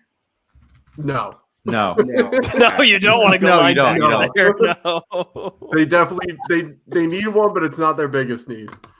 Got it. Okay. And Well, all right. Still on the clock. Linebacker class is the weakest class in this draft, so you don't want to take any too early. Peyton Wilson's a dog, though. Peyton Wilson's amazing. He's going to be good, but outside of that, yeah, he's the guy that will most likely fall out of the first just because the linebacker class is so weak this year. Is he like a weak side guy too? Like he's not really gonna. No, he can play. He'll most likely end up being like a weak side backer. Yeah. In the NFL, but he played all over. He played literally like a 5-tech on defensive line. Okay, cool. That's funny. This is tricky. Basil. Basil, I'd be open to trading, but seeing how you shafted the Cardinals at number 4, I'm not trading this. Basil, I'll trade. If you got a Ravens. No. I'm picking. He's picking. I'm picking. Tampa Bay Buccaneers. He's picking. Whether they like it or not, he's picking for them. Yes. Whether Baker Mayfield likes it or not. Do you want their team needs? I have their team needs. But I'm just having trouble figuring out what I want to do here. But if you were Baker Mayfield, what would you want? Oh, well, if I'm Baker Mayfield, what would really help you unlock the offense? Yeah, if I'm Baker Mayfield, I guess I would want a wide receiver, right? But also the edge out of Florida, Jared Bofa, is a pretty good pick as well. Jared Bofa. God damn it. You think I'm Jared Bofa. You think I'm some sort of who's Bofa? Of fool. I heard he was Gandhi's. Get out of here. How dare you? What's that town in New Jersey that sounds like Secaucus? Is it Secaucus? Secaucus? Yeah, Secaucus. Doesn't sound like Secaucus. I always think Secaucus. Secaucus Junction. Secaucus these nuts. See, it works. There was one player still on the board. I'm shocked has not been tied. Yeah. That's who I'm thinking here. Few. That's like it's screaming. And there's one Tampa Bay right needs. Is this guy taken?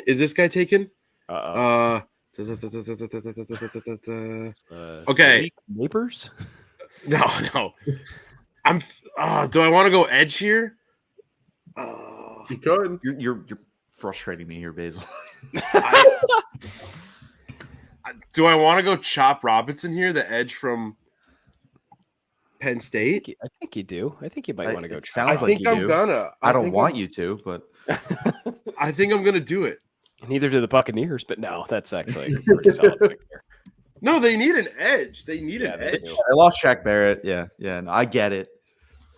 It's just so hard because it's like they need a wide receiver. I don't like any of the wide receivers at this point for the first round. They need an interior.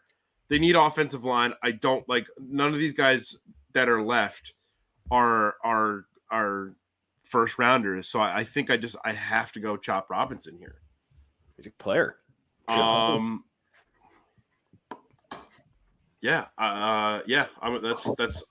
Let's lock it in there. Basil does the chop at pick number 26. When you got a name like Chop Robinson, you better be a good pass rusher. And Chop is that. Chop is very good. Oh, now I'm nervous with Laube, who he's going to pick.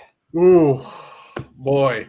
Take your receiver and get on with it. Yeah. I think we know who I'm going with here. Seeing as I was absolutely hoodwinked and bamboozled by Basil at number 4.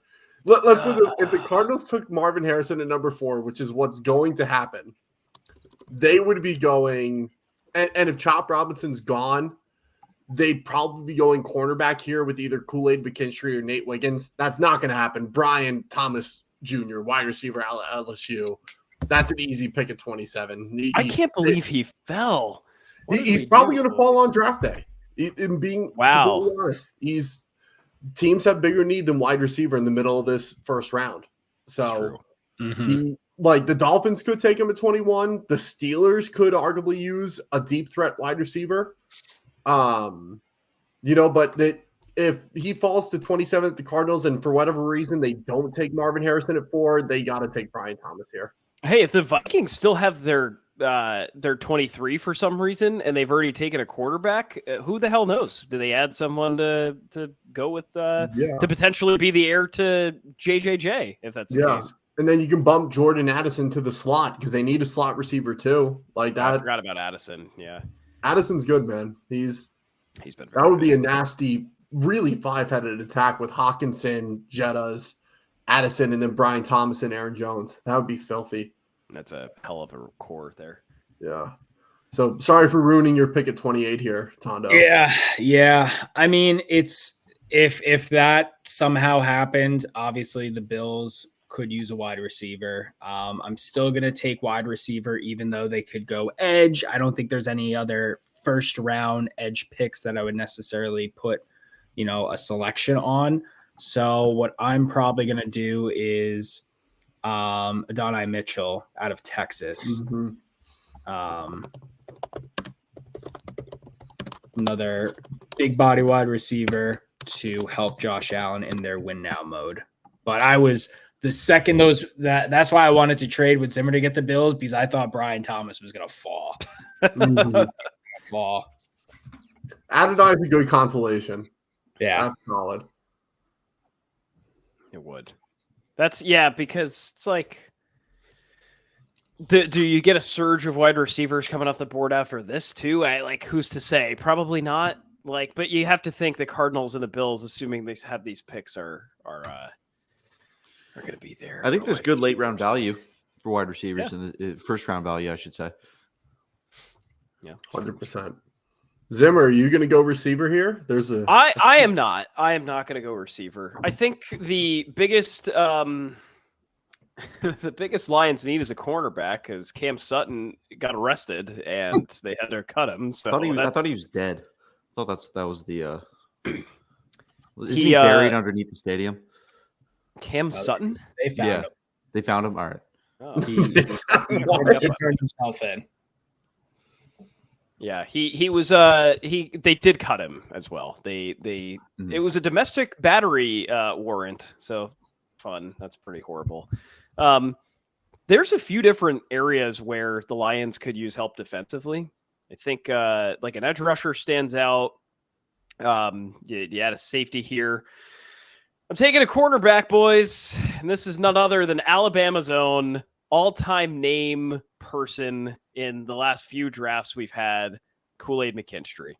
I think he's a good fit because I think he's maybe someone that you can You could probably play little special teams, but again, super athletic. I think that's the biggest need for the Lions right now is just an athletic cornerback. So I'm not thinking too much or overanalyzing. I like McKinstry to go at 29. Kool-Aid. I think that pick is either between him or Nate Wiggins. If this is how I was going to say Nate Wiggins is still on the board too. I thought about it. If they wanted to get really crazy, they could take Brock Bowers there. If they could fuck around and take Brock Bowers. Yeah, they certainly could. Across my mind. Still not drafted, which is kind of crazy. But that's another scenario where I'm looking at Lauby's comments and saying, like, if the teams have bigger needs than tight end, probably. Yeah. Like, they can wait and maybe have Bowers be there, and if not, they'll just find another dude that can knock guys over like Bowers can. Yeah. Yeah, I think if Kool-Aid was there, he would have been my pick here for the Ravens, but he's not, and I'm going to go Nate Wiggins. Correct me if I'm wrong. He had some size concerns at the combine, right? He's a little undersized, right? Yeah, Yeah, he weighed in less than 180 from what I remember. I think he plays bigger than that. Yeah. I think he wanted to run a really fast 40, which he did, but then hurt himself. Right. Oh, yeah, that's right. So, like, obviously first round talent, he's been talked about for a while. Came into the combine a little underweight. Kind of like the Xavier Worthy of cornerbacks, where like this dude is just going to get like knocked off the field if he gets hit really hard. But I mean, he had a great college career. He's a good player. The Ravens have a need there at cornerback, and I know it's not like a 1-for-1 shopping list on the draft. Sometimes you just take who the best player available is. But I don't know. I think this is a need that they need to address, and lining him up on the opposite side of Marlon Humphrey is good for Baltimore. Sweet. So what we'll do here for the 49ers pick, I went through and just looked at who had the first pick of each of the 5 groups, and Clubfoot never had the first pick. So executive decision will give him the 49ers. Okay. And what we'll do is I'm going to randomize the list. I have them numbered 1 through 5. So if you end up picking your own name, we'll just do it again. But go ahead and pick a number 1 through 5, and whoever you pick will have the Chiefs pick. 3. 3, that's going to be Zimmer. We'll have the Chiefs. Hey. So, Clubfoot, you are up again here with the 49ers. All right. They have a couple of needs. Yeah. Which both of these teams do not need a tight end. I know. I mean, you could argue the Chiefs because Travis Kelce is probably on the way out, and they need a slot receiver with Rasheed Rice. So, fuck. George Kittle's 30. George Kittle's 30. George Kittle's 30. Brock Bowers. Yeah, but I feel like there's going to be another generational tight end within the next 2 to 3 years. Of course there will be. Of course there will be.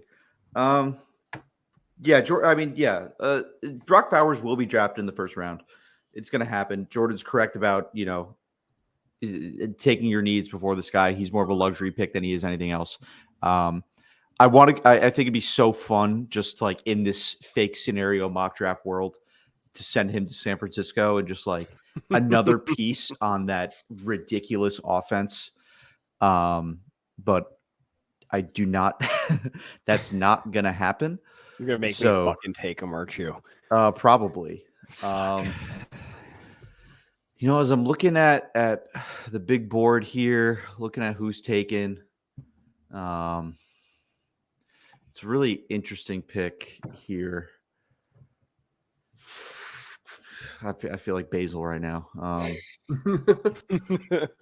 right, talk amongst yourselves for a little bit. You feel dope and yeah, strikingly handsome. Yeah, coolest guy ever. Yeah, coolest guy ever. Talk amongst yourselves, please, for a little bit, so it gets a little less awkward. How about this weather we're having? Brock Bowers. Dylan No, this Laube. weather Dylan was crazy this week. Man, we Dylan had Laube. beautiful weather 3 days straight. And then Who said? Did someone say Dylan Laube? Yo, let's get fucking crazy. Let's go Brock Bowers, man. That'd be so fun. Hey, let's do it. Brock Let's Bowers to the let's do it. 49ers. Brock Bowers to the Kyle Shanahan offense. Are you kidding me? That team would be fucking George disgusting. Kittle, 30 years old. We don't know how much longer he's going to last. Imagine he's 40 yards down the field. You know, he's thrown off 5, 6, 7 tackles already. He's tired. He needs the oxygen mask. Who else do you get on but the exact clone of George Kittle in Brock Bowers? He takes you the other 60 yards down the field. More yak, 7, 8, 9 broken tackles broken off of him, and he's in there for the touchdown. That's what I'm looking at with Brock Bowers and the Kyle Shanahan offense and the San Francisco 49ers. That would be nasty. All that to lose to the Chiefs? That's true. thinking of what Kyle Shanahan would do with Kittle, Juszczyk, and Bowers in the same offense, and Debo and Christian McCaffrey. That's just Ayuk is flowers. Yep. You couldn't even put all 6 on the field at the same time. No. Like you could probably get away with Kittle at like left guard or right guard for a play. But yeah. Wow. Yeah, that would be disgusting. in this hypothetical world, that'd be unbelievable. Yep. That would be so sick. Like, Yeah. I don't think the Chiefs beat them. Like, as stupid as that sounds now. Do you trade George Kittle? How far is he into his deal? Not yet. I think he's probably got. see. I mean, we look at Travis Kelce. He's 34, 35. I He's feel still like you could probably fine. get some value for George Kittle. Yeah, maybe sucker the Giants into trading for another old tight end. So he can George retire. Kittle is in the second to last year of his deal. Interesting. Yeah. Interesting. Let's see if there's Who in the AFC needs a tight end?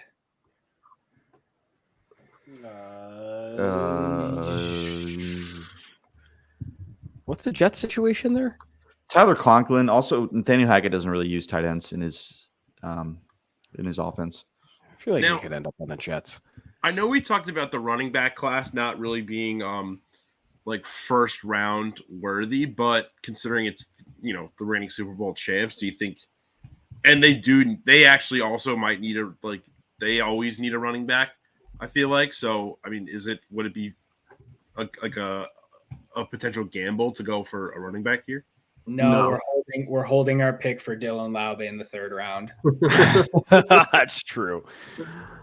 no, there's no shot. There is no team that will draft a running back in the 1st round of this class. Even if like the top 20 guys in their board are taken, no shot a running back goes here. Would you put your life on it?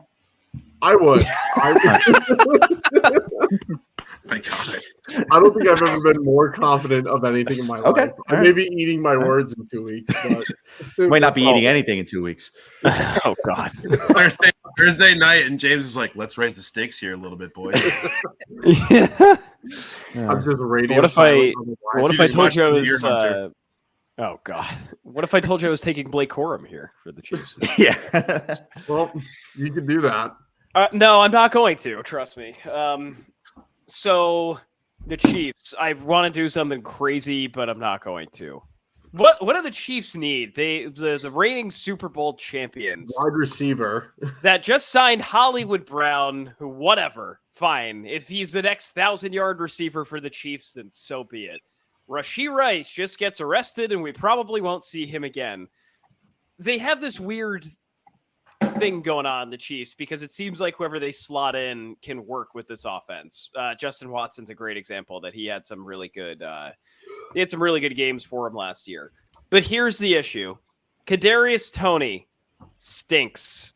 Sky Moore has not been the guy, right? What do they have in common? They're short little dudes that are real fast, right?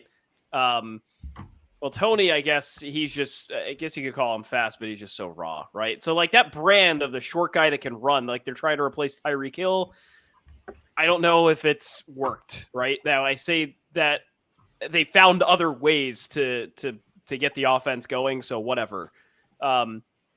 How about mixing it up? Instead of taking like a short little guy that can run, a 4.0, why not take a physical wide receiver? right? Why not take somebody that's the first guy off the bus, like, holy shit, this guy looks like a basketball player instead of a football player? Keon Coleman's my guy here. I like it. I take Keon Coleman here because he's 6'4", 200. He's explosive. He can, it looks like he can block pretty well too. But he almost kind of strikes me as like more of a physical wide receiver than anything else. And maybe that's what the Chiefs need. Maybe that's a good fit for a wide receiver core that has a lot of speed, like added some physicality there too. He had a real good year, I think, Florida State, right? Yeah. But, real good year there. He impressed at the combine. I almost wanted to take Xavier Worthy here, but just didn't fit that bill for me for the Chiefs. So I think why not? If you're the Chiefs here, you got Keon Coleman available, you want to take a wide receiver, just send it. Why not? See what works. You have literally nothing to lose because one of the other guys will hit. So who would have thought after 2 straight Super Bowls, you're like, I really wish we kept Tyreek Hill. Well, it's true. They're like, that's the one thing missing there. It's like a really solid, reliable. What did they get out of that trade? Like 2 picks? They had a few picks. They had a couple first rounders, I think, or 1 first rounder. Who did it turn into? Let's see. Tyreek. Ian Book. It might not have even been a first rounder. It was a 2022 first round pick, 2022 second round pick, 2 fourth round picks. Yeah. They turned it into Trent McDuffie, who's been unbelievable. For them. That's a really good trade. But then Sky Moore and Kadarius Toney were the other ones those turned into. Oh, fuck. Yeah. Well, Tony was a trade, right? Did they just flip that to the Giants? The Giants, it was like a whatever, Yeah, they flipped the Miami pick to get him from the Giants. Yeah. I mean, hindsight's 2020 because they won 2 straight Super Bowls. Yeah. So, Sky Moore was doomed when he chose 24 as his number. Yep. Yeah, that's not all right. That's not a good number. No, not for wide receiver. And give Kadarius shit. He was integral to that Super Bowl run. Which first one? year. The first year? The first one. The first one he well, was. Not the first one, but of the 2 years he was there, the first one he won. He was integral to that. The one he was on the field for sure for that one. Yeah. I mean, he had a massive punt return that pretty much set them up to win that game. So he also had 20 gazillion drops. So it's true. All right, so we're going to take a quick break, and then we'll be back with the rest of the 7 rounds. Hondo, real quick, if you want to flip over to the pool, and we can see who's taken and who is left. All the guys I had first round locks on were taken in our mock draft pool, or in our round robin mock. So much better percentage there. I don't think there were any people who were orange who our second round consensus grade were taken, which is also really solid. And then the guys in the yellow who were taken, we got McCarthy, Penix, Adonai Mitchell, Keon Coleman, Tyler Guyton and Amarius Mims, Jackson Powers Johnson, Johnny Newton, Chop Robinson, and Kool-Aid McKinstry. So pretty solid all around, great picks from a consensus standpoint. So this is a really solid mock.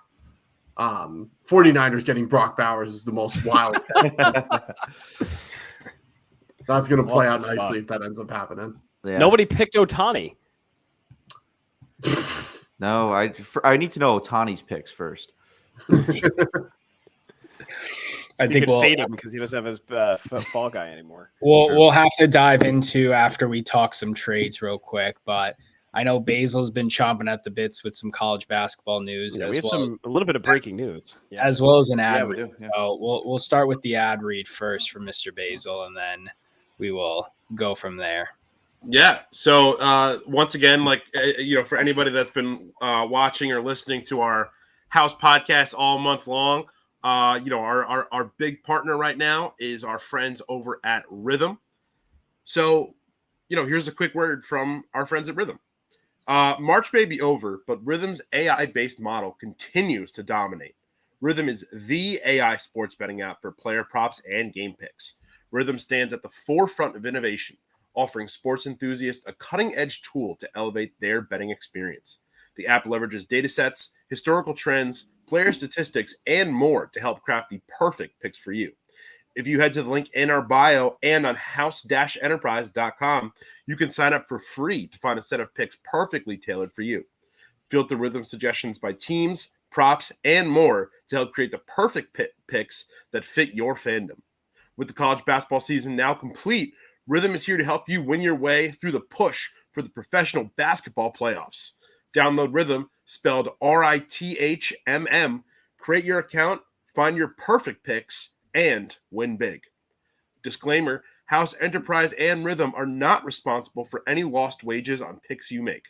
Please gamble responsibly. Gambling problem? Please call 1-800-GAMBLER.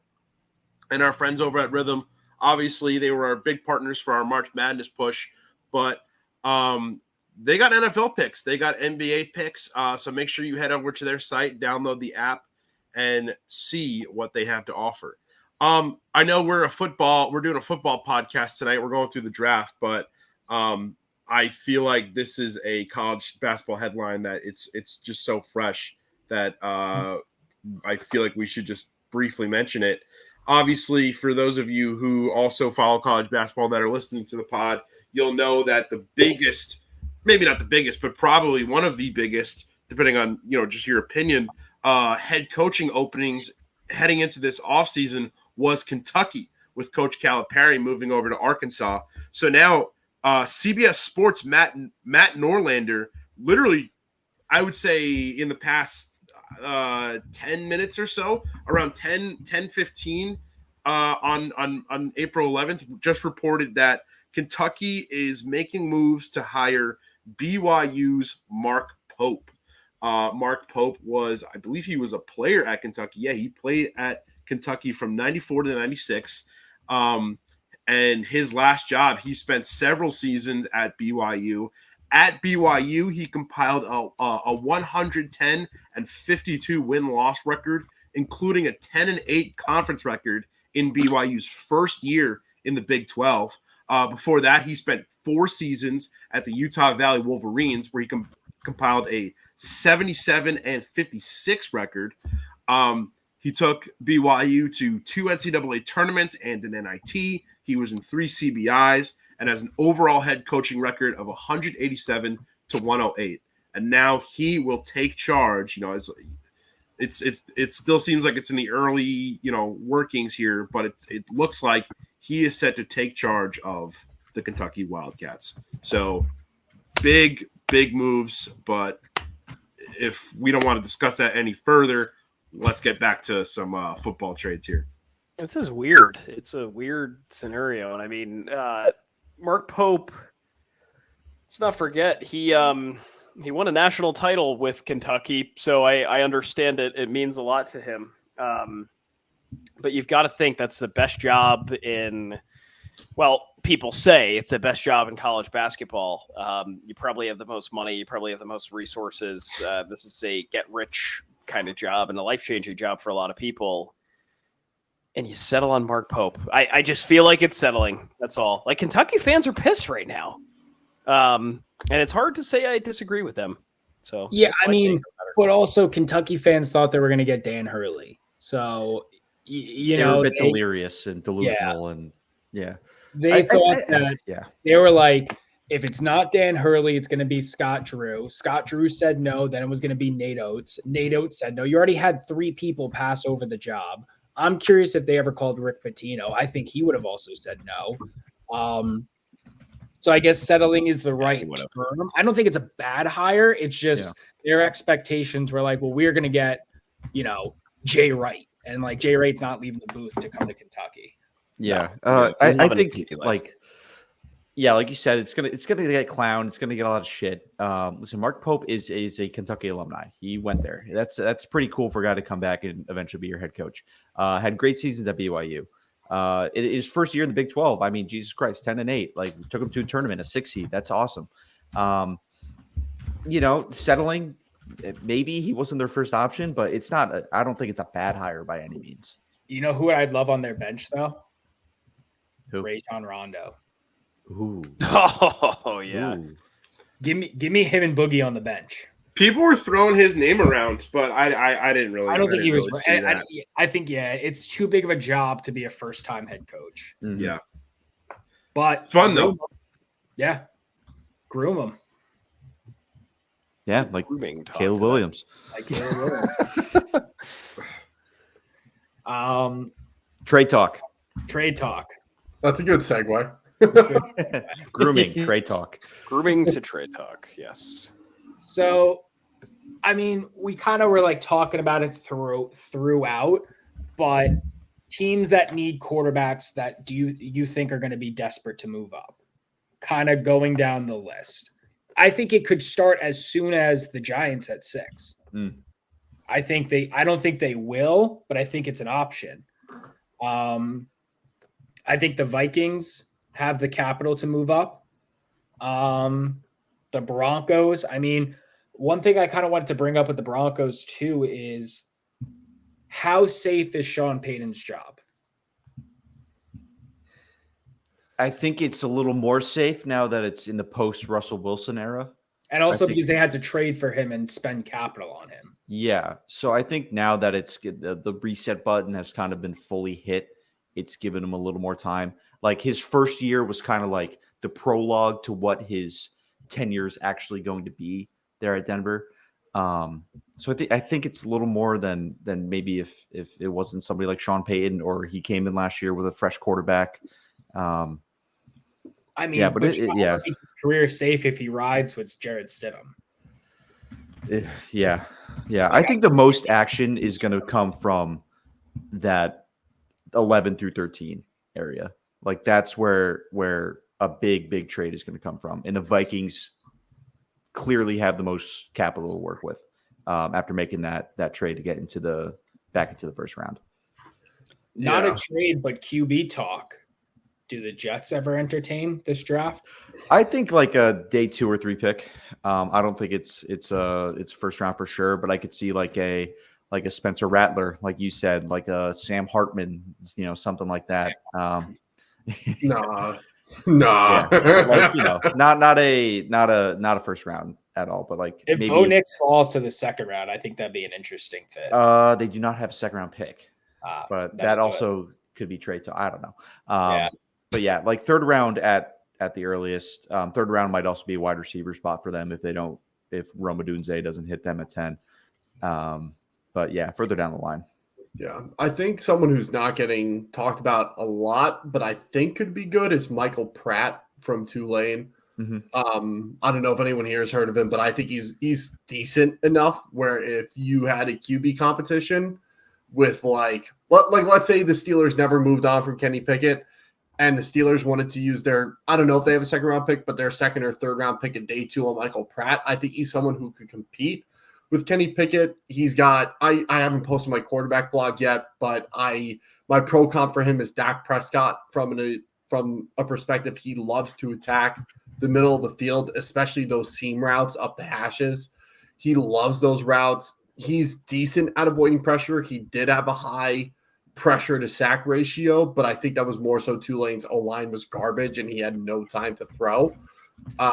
So I think he can create plays. I think he has a good arm. So I think Michael Pratt is a name to watch at day 2, potentially day 3 if he falls for any of those teams that need a QB, the Jets, the Raiders, even the Saints, if they want to mold someone under Derek Carr, now that Jameis Winston is gone. So, I mean, you just did the pro comp to Dak Prescott. I could see him getting drafted by the Cowboys. Yeah, could be, especially Dak is in a contract year.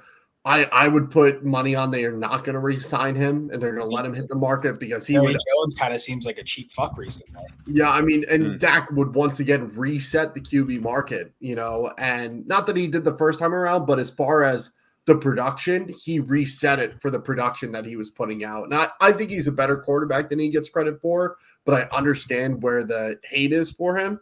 So I see it from that side too. But Michael Pratt with the Cowboys would be a great replacement because he plays very similarly to how Dak does. I feel like Michael Pratt's being talked about kind of like how Jake Haener was last year, like a G5 school, like has kind of the mold to be a guy, maybe not your stereotypical one, but coming out of the G5, get a lot of looks. 100%. But in that in that range of Vikings, Broncos, Raiders, those 3 picks in a row, and even the Jets. I doubt the Jets trade up to take a QB or even take one in the first. But the Vikings, Broncos, Raiders, any of those 3 could move up. Obviously, most likely the Vikings, but the Raiders, they picked up Gardner Minshew. Aiden O'Connell was okay when he started and had a healthy offensive line. But I don't know. Any of those 3 teams could really move up and make a move that they need to get JJ McCarthy, Jaden Daniels. If Drake may fall somehow, pick up him. So there's any of those mid-tier or mid-draft, mid-first round teams could make a move. Is there anyone later in the first round that you guys think could move up and make a big jump, excluding the Vikings because they are technically late in the first round too? Well, I was going to think of teams that don't have first round picks. Hmm. The Panthers being one because they need a lot. Yeah, not necessarily for a quarterback, but like for one of those like late first round wide receivers for sure.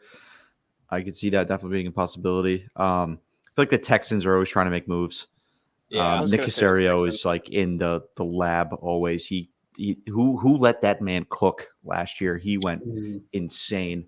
Who let him cook now? Freaking! I actually yes, we didn't really talk about the Stephon Diggs trade now that it's like kind of unfolded. Yeah. It's unbelievable. I don't know if I like the wiping the rest of his contract. Yeah, when I heard that, I was like, I get it. If he's not why? a happy person, then I guess you lose him, but I don't think the Texans are a Super Bowl contender right now. I think they're a very good playoff team that could surprise some people, but I don't think they're, guaranteed at the AFC Championship even with Stephon Diggs. It's like, wouldn't you want to build that up a little bit? Yeah, Stephon. I mean, he's also maybe it's like a getting old. Like he's over 30 now. He's at least 30. I also don't. Has he ever hit the free agency market? I think because he was traded from Minnesota to the Bills and then signed an extension. I don't think he's ever been a free agent. Yeah. So that might be something he wants for himself. True. Like get his old man money somewhere. Yeah. And the way I see it is like I'm indifferent because I see from your point, Tondo, like why erase it when you could have a Super Bowl window open for the next 3 seasons with Stroud's rookie deal. But they have so much cap room over the next few years. I think it's fine you eliminate it. You chase the Super Bowl now. And if it doesn't happen, great. You go sign another free agent, or you go draft another guy next year because Nico Collins is under 25 and was absolutely balled out last year, like out of nowhere. No one expected him to pop off the way he did.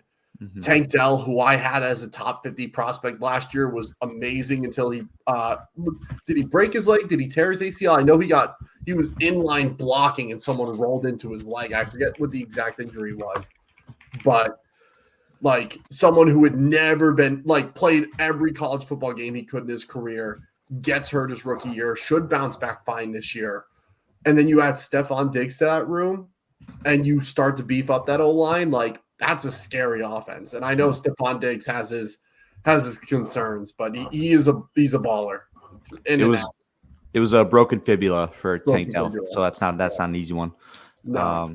Also Joe Mixon. I know he's a running back getting a little older, but he's always been a out of the backfield threat.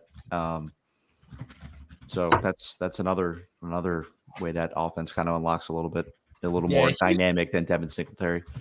Houston and Carolina, teams that I could see move up. Anybody else? I mean, if the Chiefs want to flirt with a better wide receiver, they could. I think this wide receiver draft is a little bit deeper that they don't have to reach if they don't want to. Mm-hmm. But they could. I'll be interested to see where Ladd McConkey goes. He's an interesting prospect. Yeah, that's true. But I also feel like your Jets could also add some, after the disappointment last year. Yeah, I don't hate the idea of a trade up to the second round. It just, we're going for it obviously within these next 1-2 years. So draft capital is not going to be I mean, other than a first round pick, the priority. Like, we're going to trade up. We're going to give up what we need to give up to get the good players we need now. So that'd be interesting. I could see us trading up for second round pick for sure. I think they like the prospect of getting a wide receiver in the third round. I think this class is deep enough to get a wide receiver in the third round. But clearly the talent's going to be going higher. So Lad McConkey would be interesting. Agreed. What is a pick that everyone in a perfect world you would want your team to take at the spot you're in? Jade Daniels. That's my So perfect. Zimmer, if Daniels goes 2 and you have May or McCarthy, are you thinking either one of those, Marvin Harrison, or trade out? Yeah, I don't know. I'm leaning towards. I mean, you have to pick a quarterback at that spot. If you are at 3, you must pick a quarterback. I don't really care who it is, to be honest. Like, I think they seem to be super high on McCarthy. I don't really love it. I'd probably prefer Drake May, honestly. I just I can't stop thinking about but then again, I fall into this trap because I like the way Mac Jones was as far as the build is and all that stuff, right? Like, you liked how he was. I don't built? know. Well, I'm Didn't he saying have, his size. Did he have like the gut, like his girlfriend? Yeah, he made had him like baby cookies? fat. But Yeah. Mahomes has baby fat. Let's get real here. Like, yeah, he does. He's just got a dad bod. He eats good. He does. Most of these good. NFL guys eat good. 3 Super Bowls. But I liked Mac Jones' build in the sense that like his size, like it was good for a quarterback. No, I his was just set. So I don't want to fall into that trap with Drake May too, but like Drake May is built for this shit. Like literally 6'5", he's got really good hands, he's got good athleticism, all this stuff. Like I think he was wonderful outside of the pocket. He can run. He's like Josh Allen. Yeah, he's not like the John, like I mentioned this earlier, like the John Elway, like, oh, he's 6'5", white, and he can throw in the pocket. He's our guy. No, he can move. He can run outside. He can create plays outside the pocket. He could probably, he can get you 5-6 yards if the plays break down. I think he's a not even necessarily a consolation prize. I think he's just like a good, great, could be great quarterback. Yeah, so that's the thing. Like I would, if let's say Daniels goes 2, I would take Drake May 3. If McCarthy ends up being the pick, fine. If you trade out, it has to be with the Vikings, and it has to be under the assumption that you take Michael Penix at 11. That's what I truly believe, and I would be happy with that. That's my official stance on the matter. I like Marvin Harrison. I think he's going to be a stud, but you don't take him without a quarterback. There's no shot. Tondo, I know you mentioned Marvin Harrison earlier, but seeing that he most likely won't be there at 6, who is the guy you absolutely want at number 6 if Marvin Harrison isn't available? I could still ride with Malik Neighbors. I don't want JJ McCarthy. I don't think it's a quarterback that I'm fully sold on, to be completely honest. And I think once Harbaugh went to the league and hyped up his guy, he shot from not being a first round pick to everyone jumping for him. I think that his numbers were a little bit inflated because of the team he had in Michigan, that like he's a good quarterback, but I don't think it's a position to jump at. If he falls to them at 6, sure, but I don't want them to move up. So I would really like the Giants to get a quarterback in late first or second round if the cards fall right. So give me the wide receiver, best available right off the bat. Could be any of those big 3. My power rankings would obviously be Marvin Harrison, Malik Neighbors, and then Rome, with the hopes of, Michael Penix or even Bo Nix in the second round, that they could at least sit for a year to figure out this Daniel Jones stuff or start right away. Love it. And then for the Jets boys over here. Yeah, Basil, you take it first. At 10, I don't know. I just want to see a good offensive line. I mean, it's been the Jets' struggle, like, you know, every single year since I've really been like closely following this team, and I can't do it.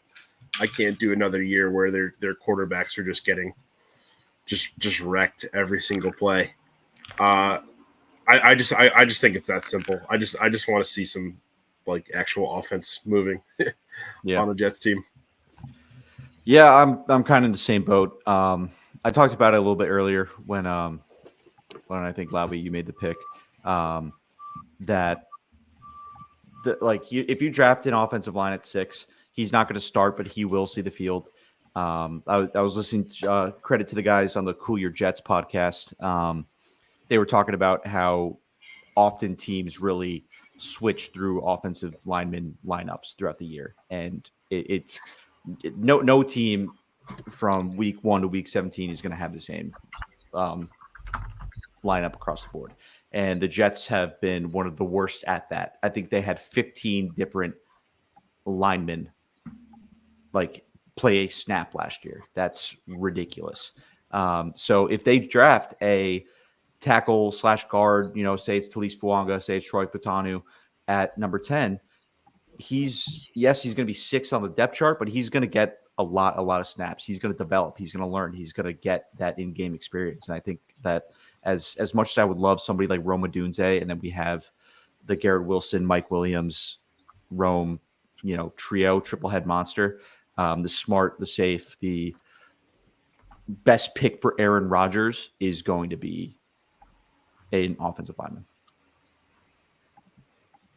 And then when, also you want to get young offensive linemen too, because when you're talking about protecting Aaron Rodgers, you're talking about protecting Aaron Rodgers from maybe, I hate to put timestamps on like older players' careers, because I mean, in sports today, it's really hard to say how much time anybody has, right? But it's like you want to make a pick for protecting Aaron Rodgers for this year and potentially making the Jets a playoff team for every year you have left of Aaron Rodgers.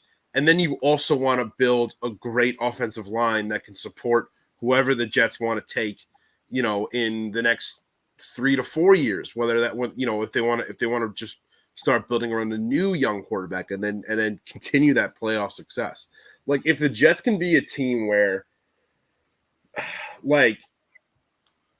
I know this is really hard to do because it's just hard to do in football, but if the Jets can do something where they're a playoff team towards the tail end of the Rodgers tenure, and then all they got to do is hit the ground running with a new quarterback, maybe pick up a veteran off the bench, to be on the bench, to be a support guy, and continue a playoff success, that'd be fantastic. I know it's asking a lot. It's asking a lot for any team, and it's asking a lot for this Jets team.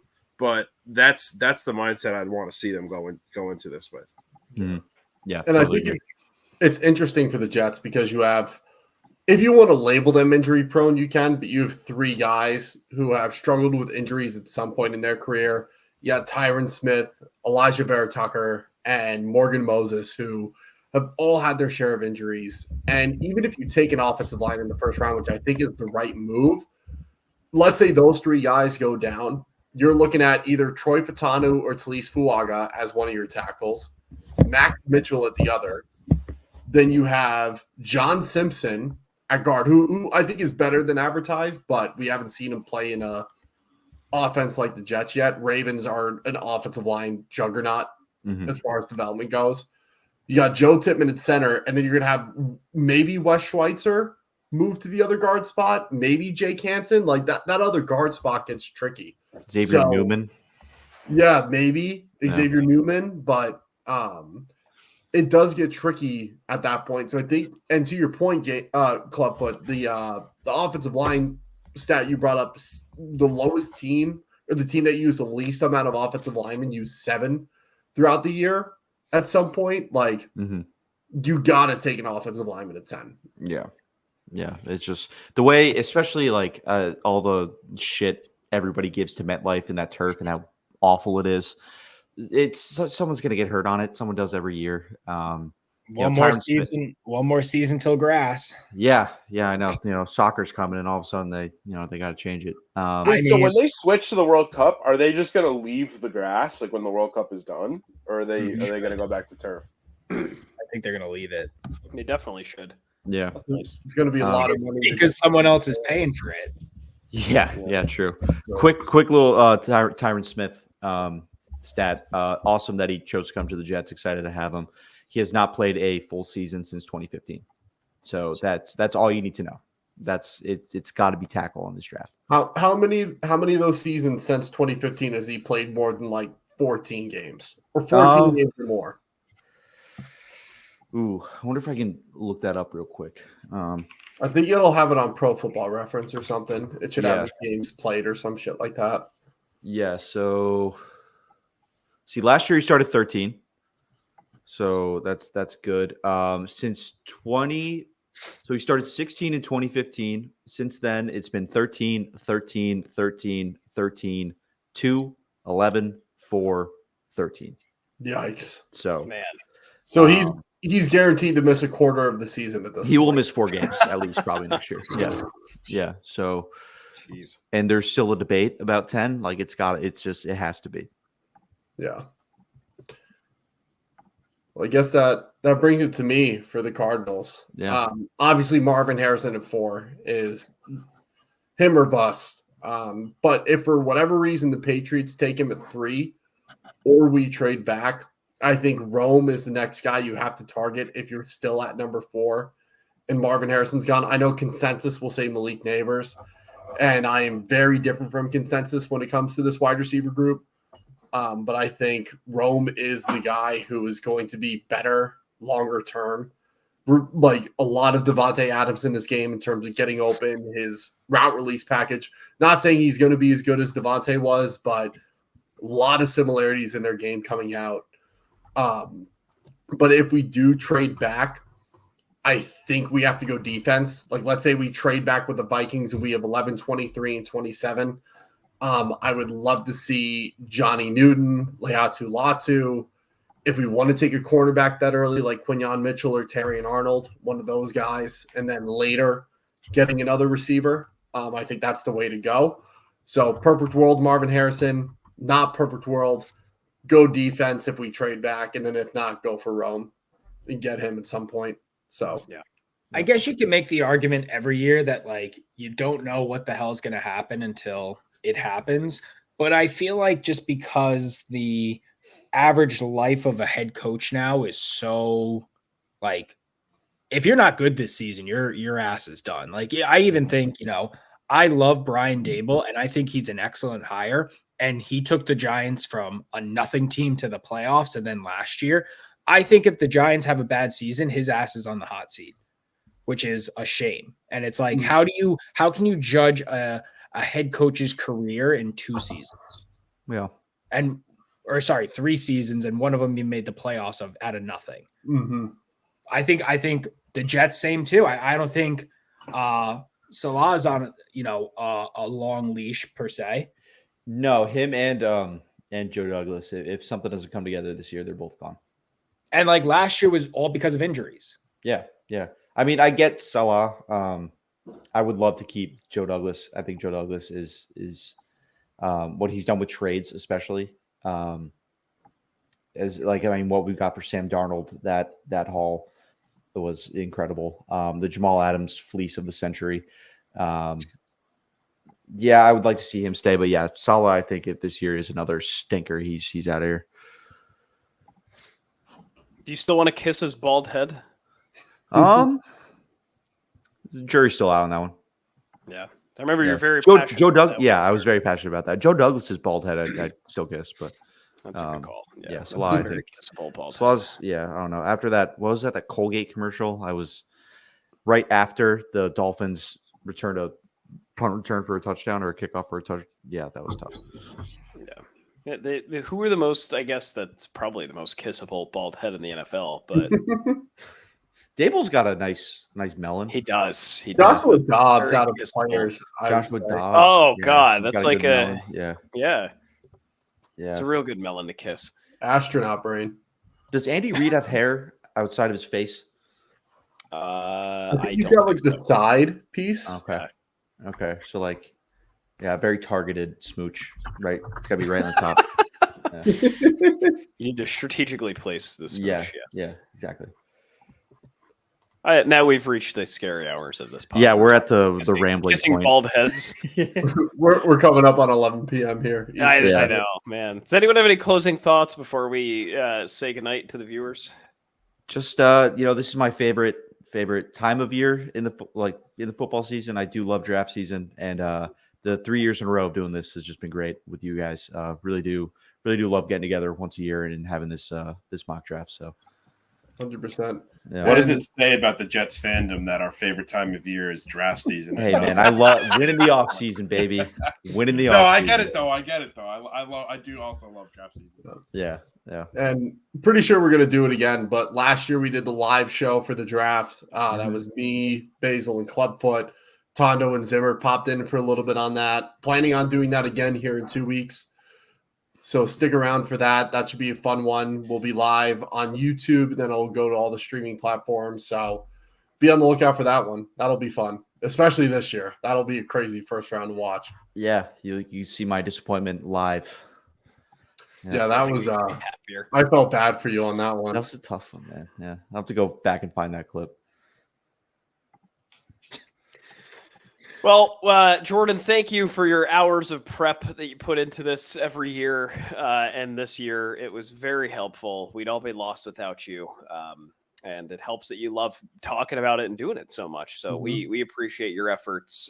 Thank you all for hanging on with us for a 2 hour and 12-minute podcast. We were on for another hour before this, figuring out technical difficulties. We're glad your Wi-Fi held up, thankfully. Thank God. 7 episodes ago. But for all of us here, thank you, and hopefully we made some good picks. So long, everybody. Take it easy.